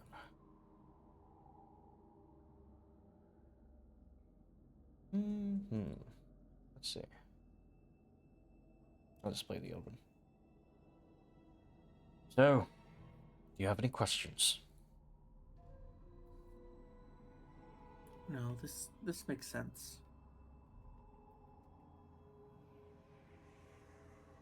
I should have known relighting the lantern would not have been quite as easy as I thought. I suppose if it was that easy, it would have been done already.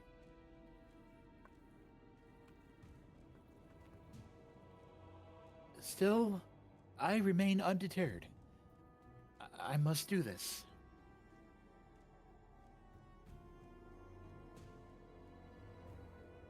The fate of our village may very well rest in your hands. If you fail at these tasks, we may be overwhelmed. Make haste. Defend anyone who is in trouble, and do what you can for us.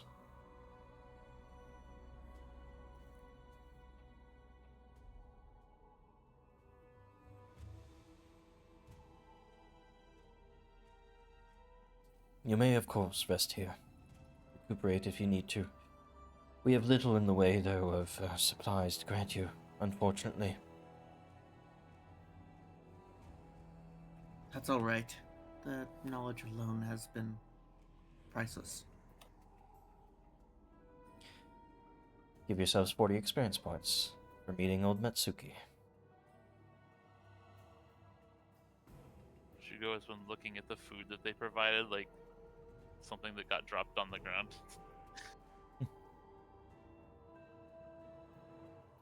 You said 40? 40, yes.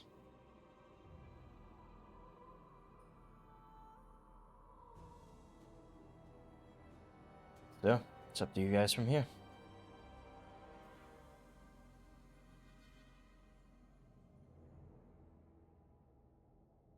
Oh man. Do you mind if we take our little break thing here? Oh, yes, of course, we can do that. Good time for that. We'll be back, everyone, in 5 minutes. More Season of fun. Ghosts. Well, at least I've learned.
Oh, this stuff is, I need to make sure this stuff doesn't do this crap.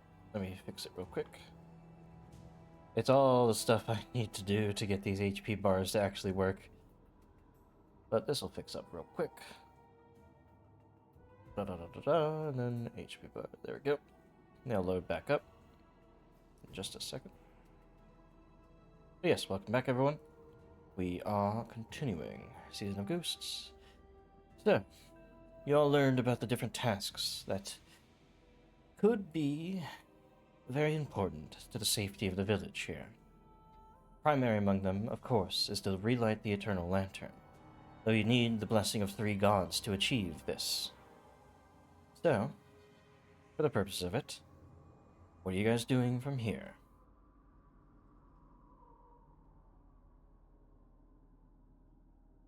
There are 3 gods and 4 of us. Yeah, that's true. Well, they're technically, well, not one of them. They're a guardian spirit, not the deity.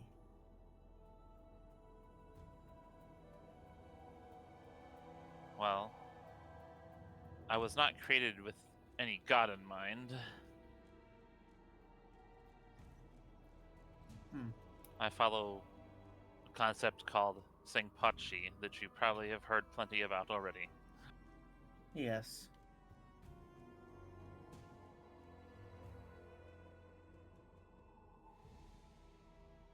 You have the feeling that the gods will bless each of you equally as you are working together. Just depends on which gods you choose.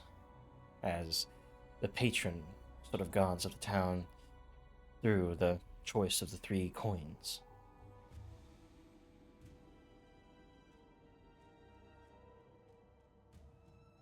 So, you can always discuss on the way. Yes. And what matters most, of course, is getting the lantern lit. I believe we can all agree that Pharasma would probably be an easy choice. Yes. Of course, especially as I'm her servant. You Very could much agree, only yes. makes easily sense. secure her support in this. And she's also very much probably the most widely worshipped deity in this village. Some may argue with that, but not me. I'm inclined to argue with that.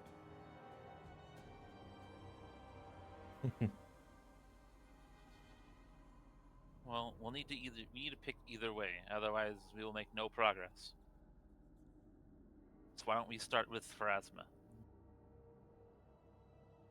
Fine choice. If you are all in agreement anyways.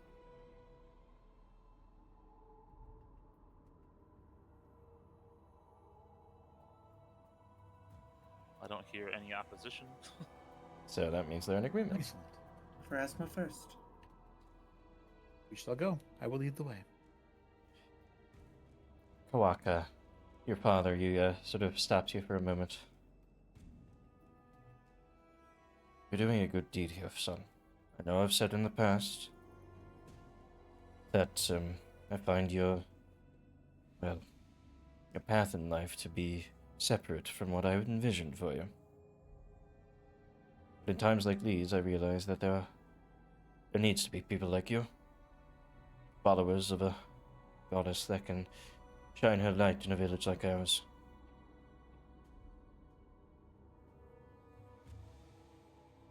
It really means a lot to hear that. Thank you. I could not say anything else in these times. Not with you doing what you're doing. I may still argue with you from time to time, but maybe you can spend more time at the cathedral now. You don't need to be working at the paper mill all the time. Oh, well,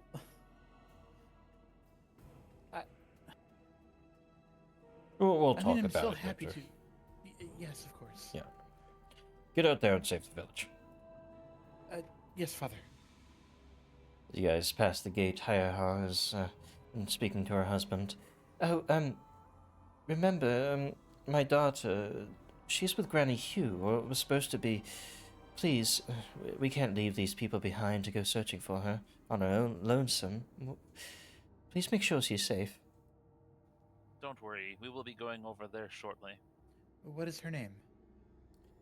Uh, we haven't decided yet. Understand. She's a toddler. She's a baby actually. We just had her a month or two ago, really.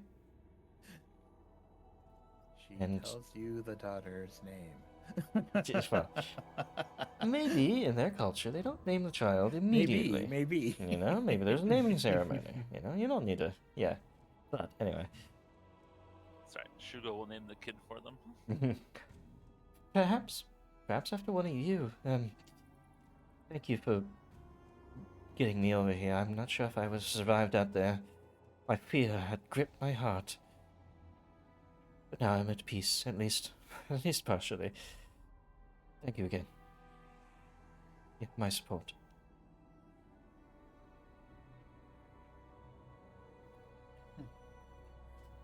So, you guys leave the Matsuki estate behind. Shugo in the lead, of course. You have some. It would be Yuga in the lead here, because I don't know if Shugo would actually know each specific building. Yeah, sure. But still, you can move the token. Yeah, still. Well, actually, no. Let's do this. There we go. Third time. Third time. You also, well, as you're going along, you know there might be some of those hunters, those silver mist hunters out here. You would need to be searching in order to find them. I would gladly take on that responsibility. Okay, so you'll slow down your travel a little bit to make sure that you're not passing by any of the silver mist hunters. You need to convey this message to them. So roll a perception check, Yuga.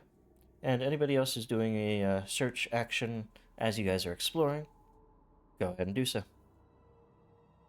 Do hunters count as objects? I No. don't think so.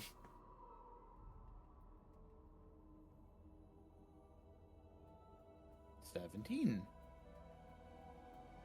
Some good rolls there. Alright. So, as you guys spend a pretty long time searching, they could be anywhere in the village and all these little houses because they've been directed to save people. You spend that hour looking around, and while you're looking around, well, times are changing, things are moving around the town, and I need to roll.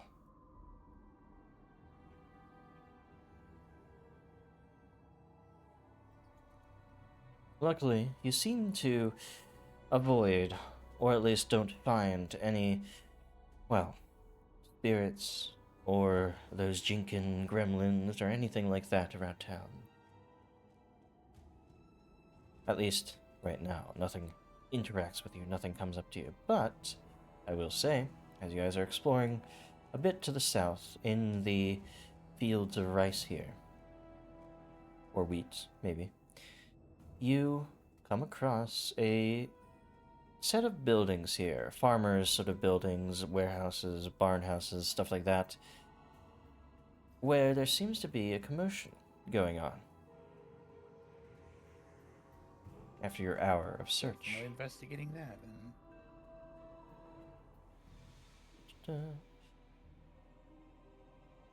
Strange. You hear these shrill voices shouting, "Oh, come on, it was just a joke. Get out here again. We weren't done playing." Well, they fell right into it, so it's probably their fault anyway, but they don't have to be a bad sport about it, do they?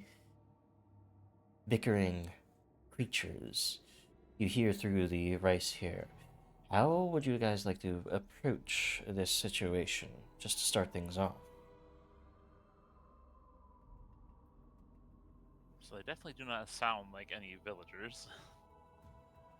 Sorry, I've been very, very multitasky with trying to collect information. Is it okay to say that I have used my mystic armor spell Yeah. Oh yeah. Yeah. at the place? Mm-hmm. Okay. Bookkeeping, stuff like that, I'm always happy to just... Yeah, of course your character would have put up their mystic armor to help themselves, yeah. A bit of a shield. Yeah, that's one of those permanent modifiers, I gotta fix that. But anyway. What is your method of approach here?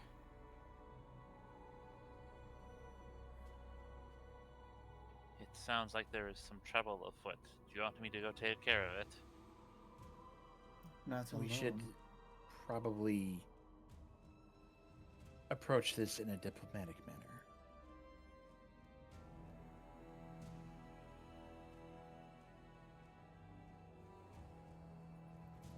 Going to approach with open arms? Or at least without threat? Not quite. That's my vote. I forgot. Am I able to communicate with my familiar at all, or Yeah. no? You can tell them exactly what to do. They can communicate back to you about what they're seeing and such. Stuff like that.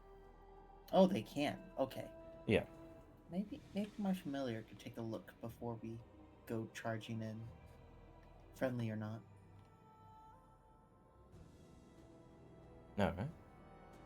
Interesting. Small spiders still could be spotted. Roll a stealth check for Minako. As you send out the Orb Weaver to check on things. It checks on sounds coming from ahead, and you're still hearing a shouting. Blue like dawn, purple and miraculous, swift like a fawn. Together, we are the Abacus sisters. Strange attempt at rhyming something. Ah, I'm trying to haiku. that didn't work. But you see these two gremlins, similar to the ones you saw slain earlier, and similar to the ones that were on the bridge. Two of them, with also two minions, it seems. A sparrow and a little, what looks like otter or something. They seem to have, or a weasel rather, that they seem to have befriended with them. They're shouting towards a building in the center of a small sort of complex here. I'm gonna move you guys to new scenes. You now have eyes on things.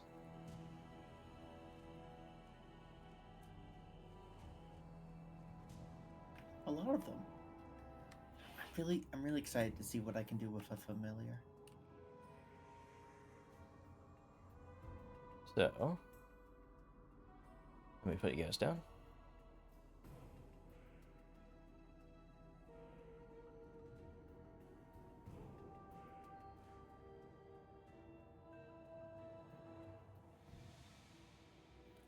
Oh, come on out. Play with us. We're just having some fun here. Come up with a better rhyme than us, even. We promise if you come out and say something better than we can come up, we'll let you go. Fair's fair, right? You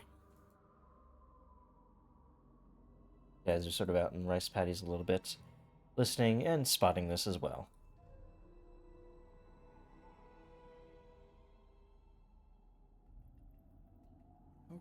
And I assume they were referring to us, having realized we're here. Nope. They're referring to somebody inside the building. These are the same creatures that were found dead at the gates. They are not friendly. But perhaps they could be convinced to withdraw. Or perhaps we can dissuade them. They don't know we're here. Abacus sisters. You know what that means? That means we're here to steal all your cattle. See? Yeah, kitty. Come on out. You get a treat. As Alrighty. I want to suggest something. Since they're kind of focused on this, I want to see if I can sneak to about where my familiar is. Because I can't cast spells from my familiar. No. out in the open there, it would be easy for something to spot you. You would have to have some sort of cover. I would, wouldn't I? There Maybe. is the other side of the building here. Maybe if we take Yuga's suggestion, we can turn them against the other ones in the town. I doubt that. Can I make an occultism check about these creatures to see what I know? Occultism? Not for Or- them. It would be nature. Nature? Okay, I'll make a nature check. Why don't we just bust in there already? She's not coming out. Maybe she bled out already. Hearing the mention of bleeding out makes Shugo a little more on edge. That trap you put up, she fell right into it. Stupid farmhands.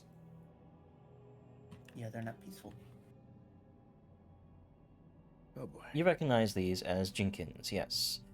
They're gremlins. What do you want to know specifically about them? Actually, I can tell you also, they're sadistic tinkers who steal and sabotage things and take great pride in their power to curse precious things to other people. Basically, they're vandals. Ah, vandals. Terrible, terrible people. But they're not murderers. That can be argued in this case. We should approach them. They sound like they're about to act. Of course. I am prepared to do so. In what way? Are you going to talk to them? Yes, of course. It's a bad idea. Would. If not talk, then what? What other alternative is there? You Well, they have big ears. I have something that can make a sound and stun them. I say, kind of like curling two claws on each hand. Come on, sister, I'm getting then- bored. And then shoo them away. Sure, go with that.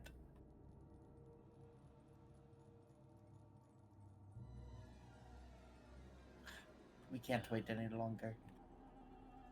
If there is somebody dying inside of that building, then we are out of time already. I'm going to quietly, but not stealthily, walk around the corner of the building. Hey, Midori, look. Newcomers. Do they have words in their mouths, or are they just here to try to kill us? We have many words. Well, you can say them from where you are. No closer, no closer. Our words carry on these mists, don't they? They carry very well. Exceptionally well. Too well. Mhm. So they're a chatty bunch then.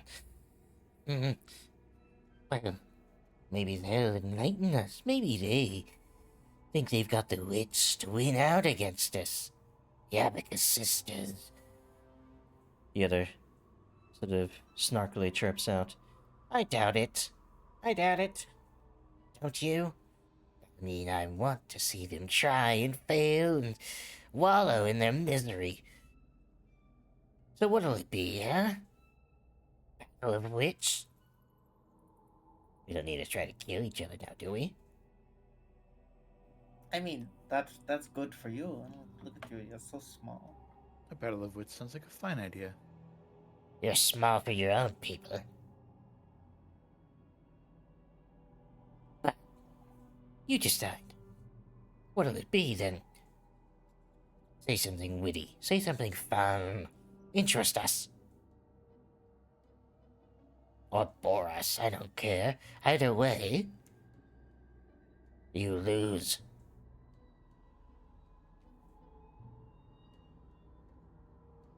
Something witty. Something fun. Can my character... What kind of check would I need to make to think of something like that? Deception, diplomacy, or intimidation, as you see fit. Ooh, I'm terrible at all of those. But also, if you are knowledgeable in society or farming lore, roll a check for me as well. Farming lore. Natural Age 20, that isn't 24. needed. You go.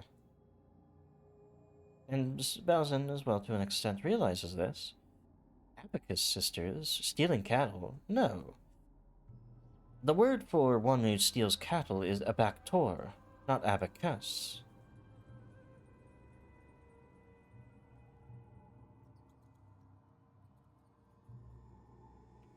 So they're using the wrong word. Yes, it seems. It is peculiar. Your sisters. Good name for someone like us, right? The back door? Then why aren't you... Then why are you stealing cattle if you're the Abacus sisters? Shouldn't you be the Abactor sisters? I would think Abacus sisters ought to be stealing... mathematics, counting? What? Math? No, we don't. We hate math. Screw math. Wait, you think we're... This was your idea. I don't want to be a math thief. I don't want Well, books. I do know a fair bit about numbers myself. Numbers.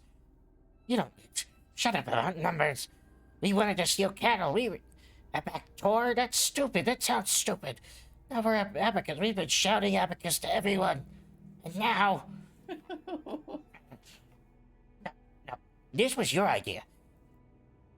No, you... we need to go tell the others. Screw these guys. It's so wonderful to finally meet the sisters that steal tools that are made for calculating prices. Oh, we're not calculating anything. Get out of here. Run. Wait, Goodbye. come back. What about the numbers? Goodbye, Abacus sisters. So you just annoyed them away. Embarrass them, outwitted them, whatever it is. Give yourselves 80 experience points. Actually, no, that's a 120 that you avoided. My. That was bizarre to say the least. They said there was somebody injured inside. As much as I want to be amused by this, we need to check inside. Yes, let us make haste now that the danger is out of the way. We may have made this more work for ourselves if they go join the others at the bridge, you know.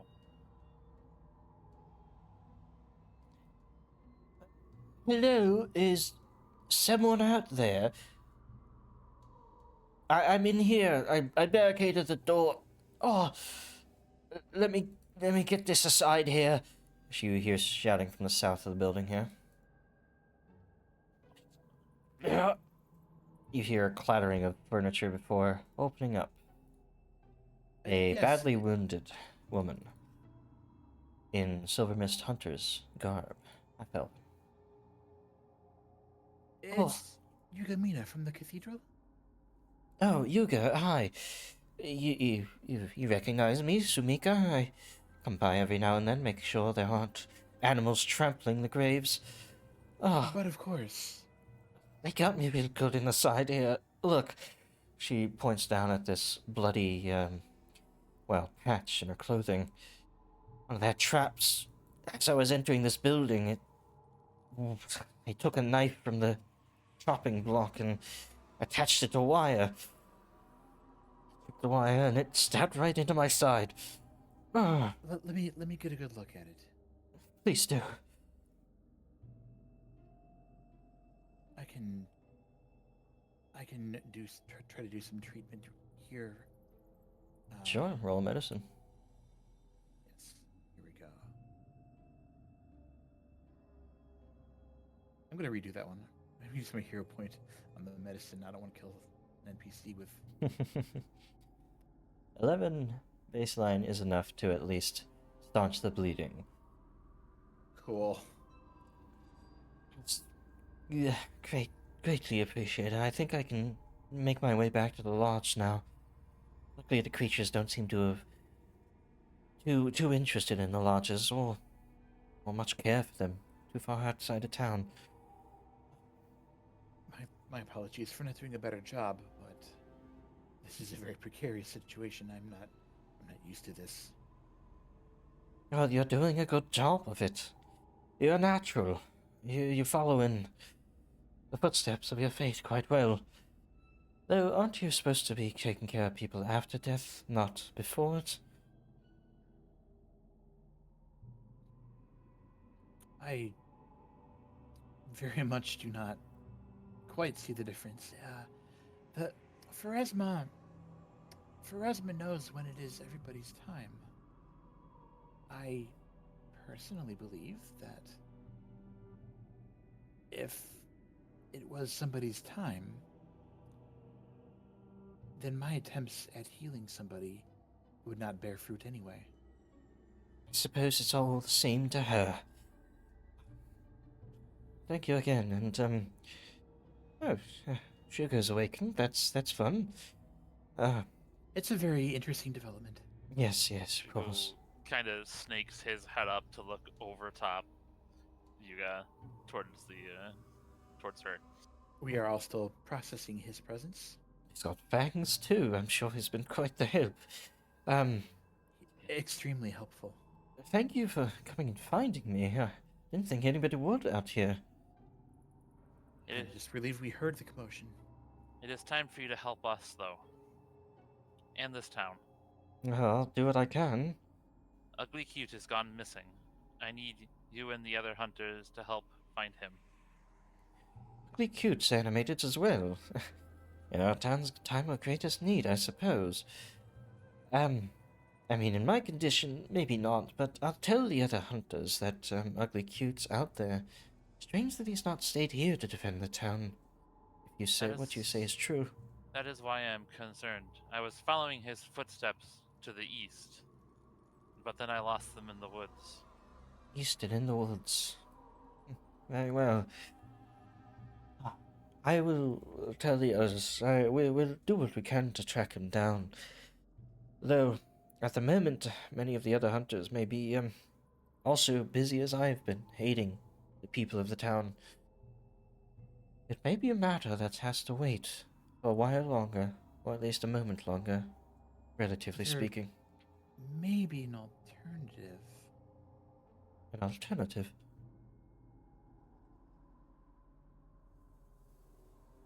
With prayers to Pharasma, she may allow the wound to heal faster. Oh, I couldn't impose. Look, I think the wound just needs to heal over time, and, even then, I wouldn't be out immediately looking for Ugly Cute. I have to coordinate with the others. Very well. Trust me, though. We'll make it our priority once the town is safe. But the town's safety is first and foremost. The people's safety. We wouldn't want to be trouncing around in the woods looking for a stone statue while people's lives are at risk. I'm sure you can stabilize the situation first. Yes, but if Ugly Cute were here, it would be easier to do so. You have to understand. I know. I'll do as much as I can. Of course. I'll tell the others. Thank you. And, yeah, I have some traps with me. If you would like to look at them, maybe they'll help you while I recover. All ready to be set up.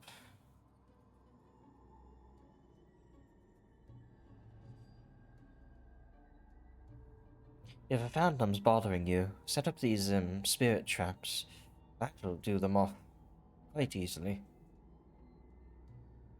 Sometimes they just like to stalk you and annoy you, so a trap would be best. Ordinarily, traps would be of no interest to me. But I can see the appeal of a spirit trap in this kind of situation in particular.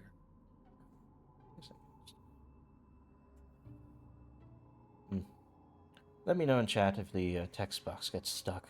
I thought I had a module going that prevents that, but apparently not. But yes. Take what you can. I need to make my way back to the others. Good luck. Thank you. Yes. I can see these being useful when we take on that bridge situation.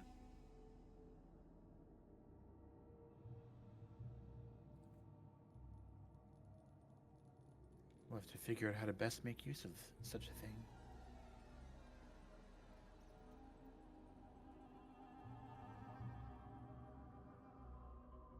Shugo steps back outside. Alright. All is quiet at this little farm estate here. Just trying to picture an Eastern dragon walking around. Mm-hmm. It's more of a flowing endeavor. With each step. But, you guys step back out. Get your bearings in the town as a whole. Where to from here? I think we're going to the Lady of Souls Cathedral. That's right. Right. So, making your way in a more direct path. There are plenty of paths between these patties and such, so start walking across. And it's pretty easy going. Nothing comes out, jumps out at you, attacks you, anything like that. As you approach the Lady of Souls Cathedral, it's a pretty large cathedral here. It's built in, though, a more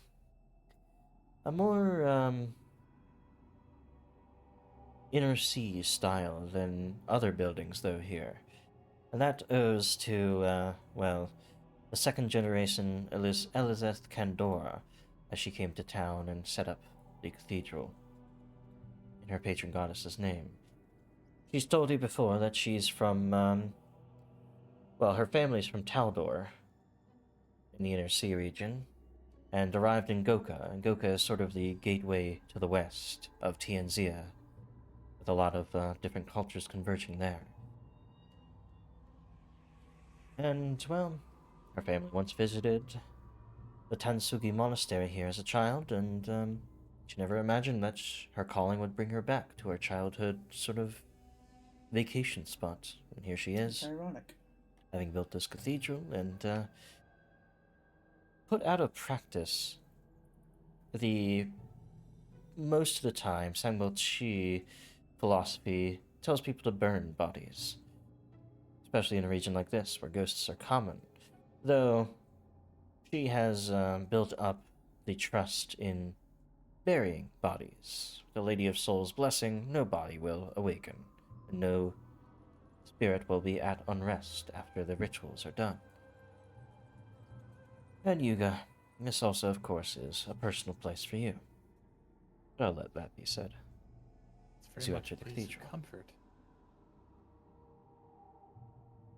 The cathedral is very quiet, and it seems like the stonework and the high stained glass windows and locked door, you have a key to it, have kept away much of the vandals from this place.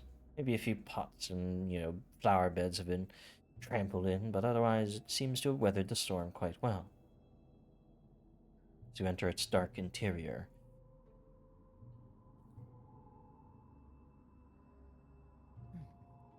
I wonder if the malevolent entities are afraid of this place. Or maybe they don't care to mess with the dead, only the living. I would only hope so.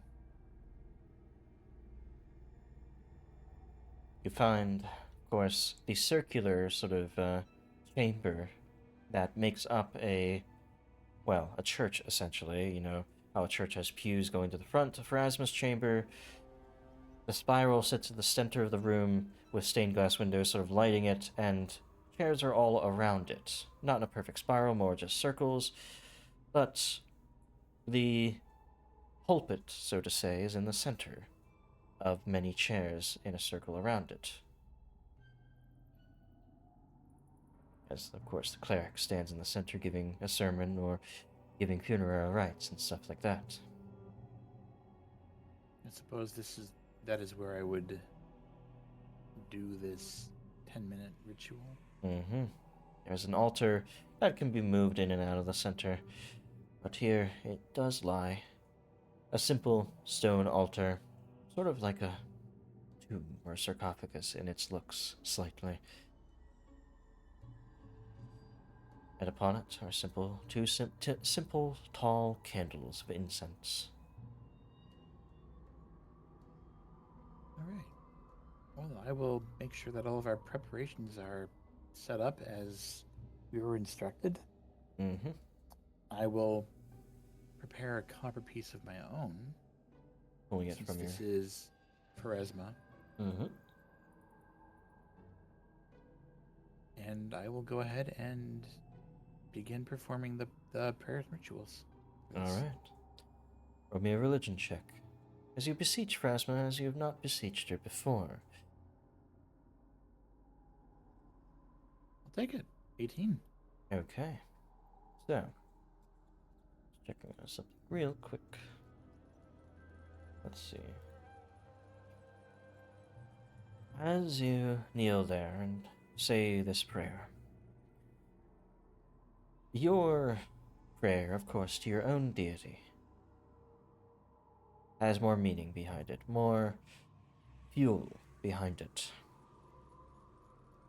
You see the coin glow a sort of teal hue, and Phrasma's spiral seal sort of etches into the coin in a flash of light before it clatters back to the religious or to the shrine. And you feel additional energy and insight. Your body feels reinvigorated, and you feel as though you can also cast or call upon guidance as an extra spell.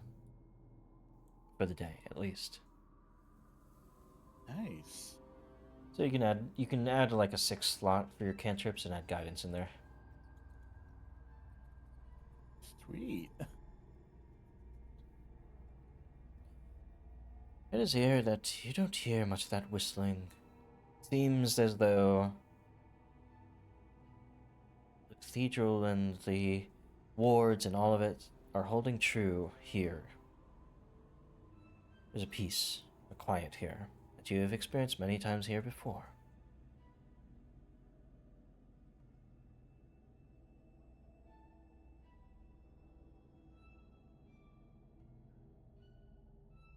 That was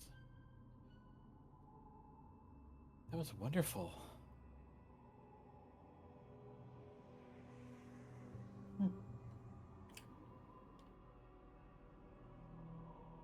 Do you believe it worked? I pick up the copper coin and inspect it curiously. Phrasma's seal has still been etched into it. Does it feel any different? Perhaps, if you believe enough.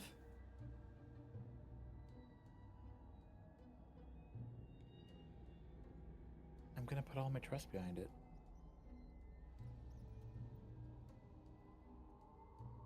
I'm very sure it worked.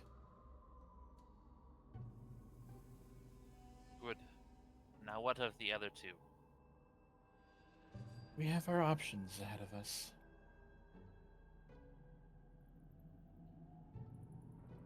We have some that are perhaps more obvious than others.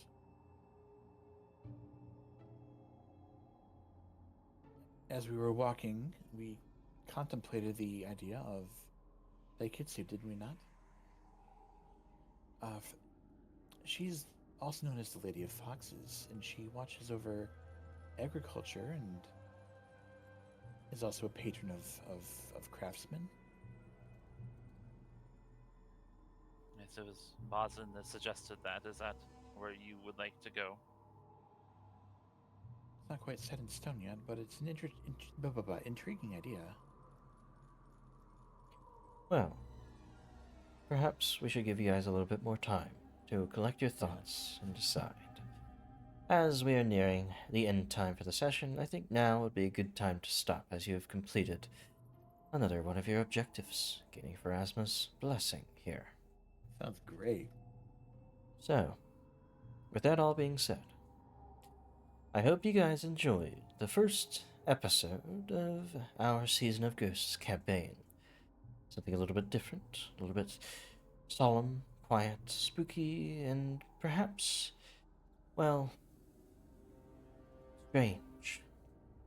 As it always is when we delve into other cultures and such as well. That's really cool. Mm-hmm. But for the time being, I hope you guys enjoyed today. I enjoyed it very much. Indeed. Oh yeah. And of course, Had a sorry. great time. As we continue along, you'll get better into your characters and all that, and I'll fix some things. I noticed the chat wasn't following us as closely as it should for some reason. I had it perfect on the other thing, but I think I didn't press the setting to force it. Either way, I'm really happy to be doing this because it's really helpful now that I have a lot of stuff going on. The Foundry job, essentially, for doing official maps. Can't talk about them, but it is That's set in exciting. stone at this moment. And yeah, I hope you guys enjoyed. Chris, you stream. That's right. Hi there. I'm Chris Kobold, the player of Yuga, and I stream on Twitch at Captain Kobold on Wednesdays and Saturdays, 6 to 10 p.m. Central. Come by sometime. It'll be a lot of fun. Mm-hmm. That all being said, thank you guys for watching, and actually, I am making maps for Season of Ghosts. The first map you guys saw, the little forest, was my creation. I'll be putting that into the Patreon when I have, like, a set of them to put in there. But for now, hope you guys enjoyed, and we'll see you guys at the same time next week, 6:30 p.m. CST. Have a good one. See y'all.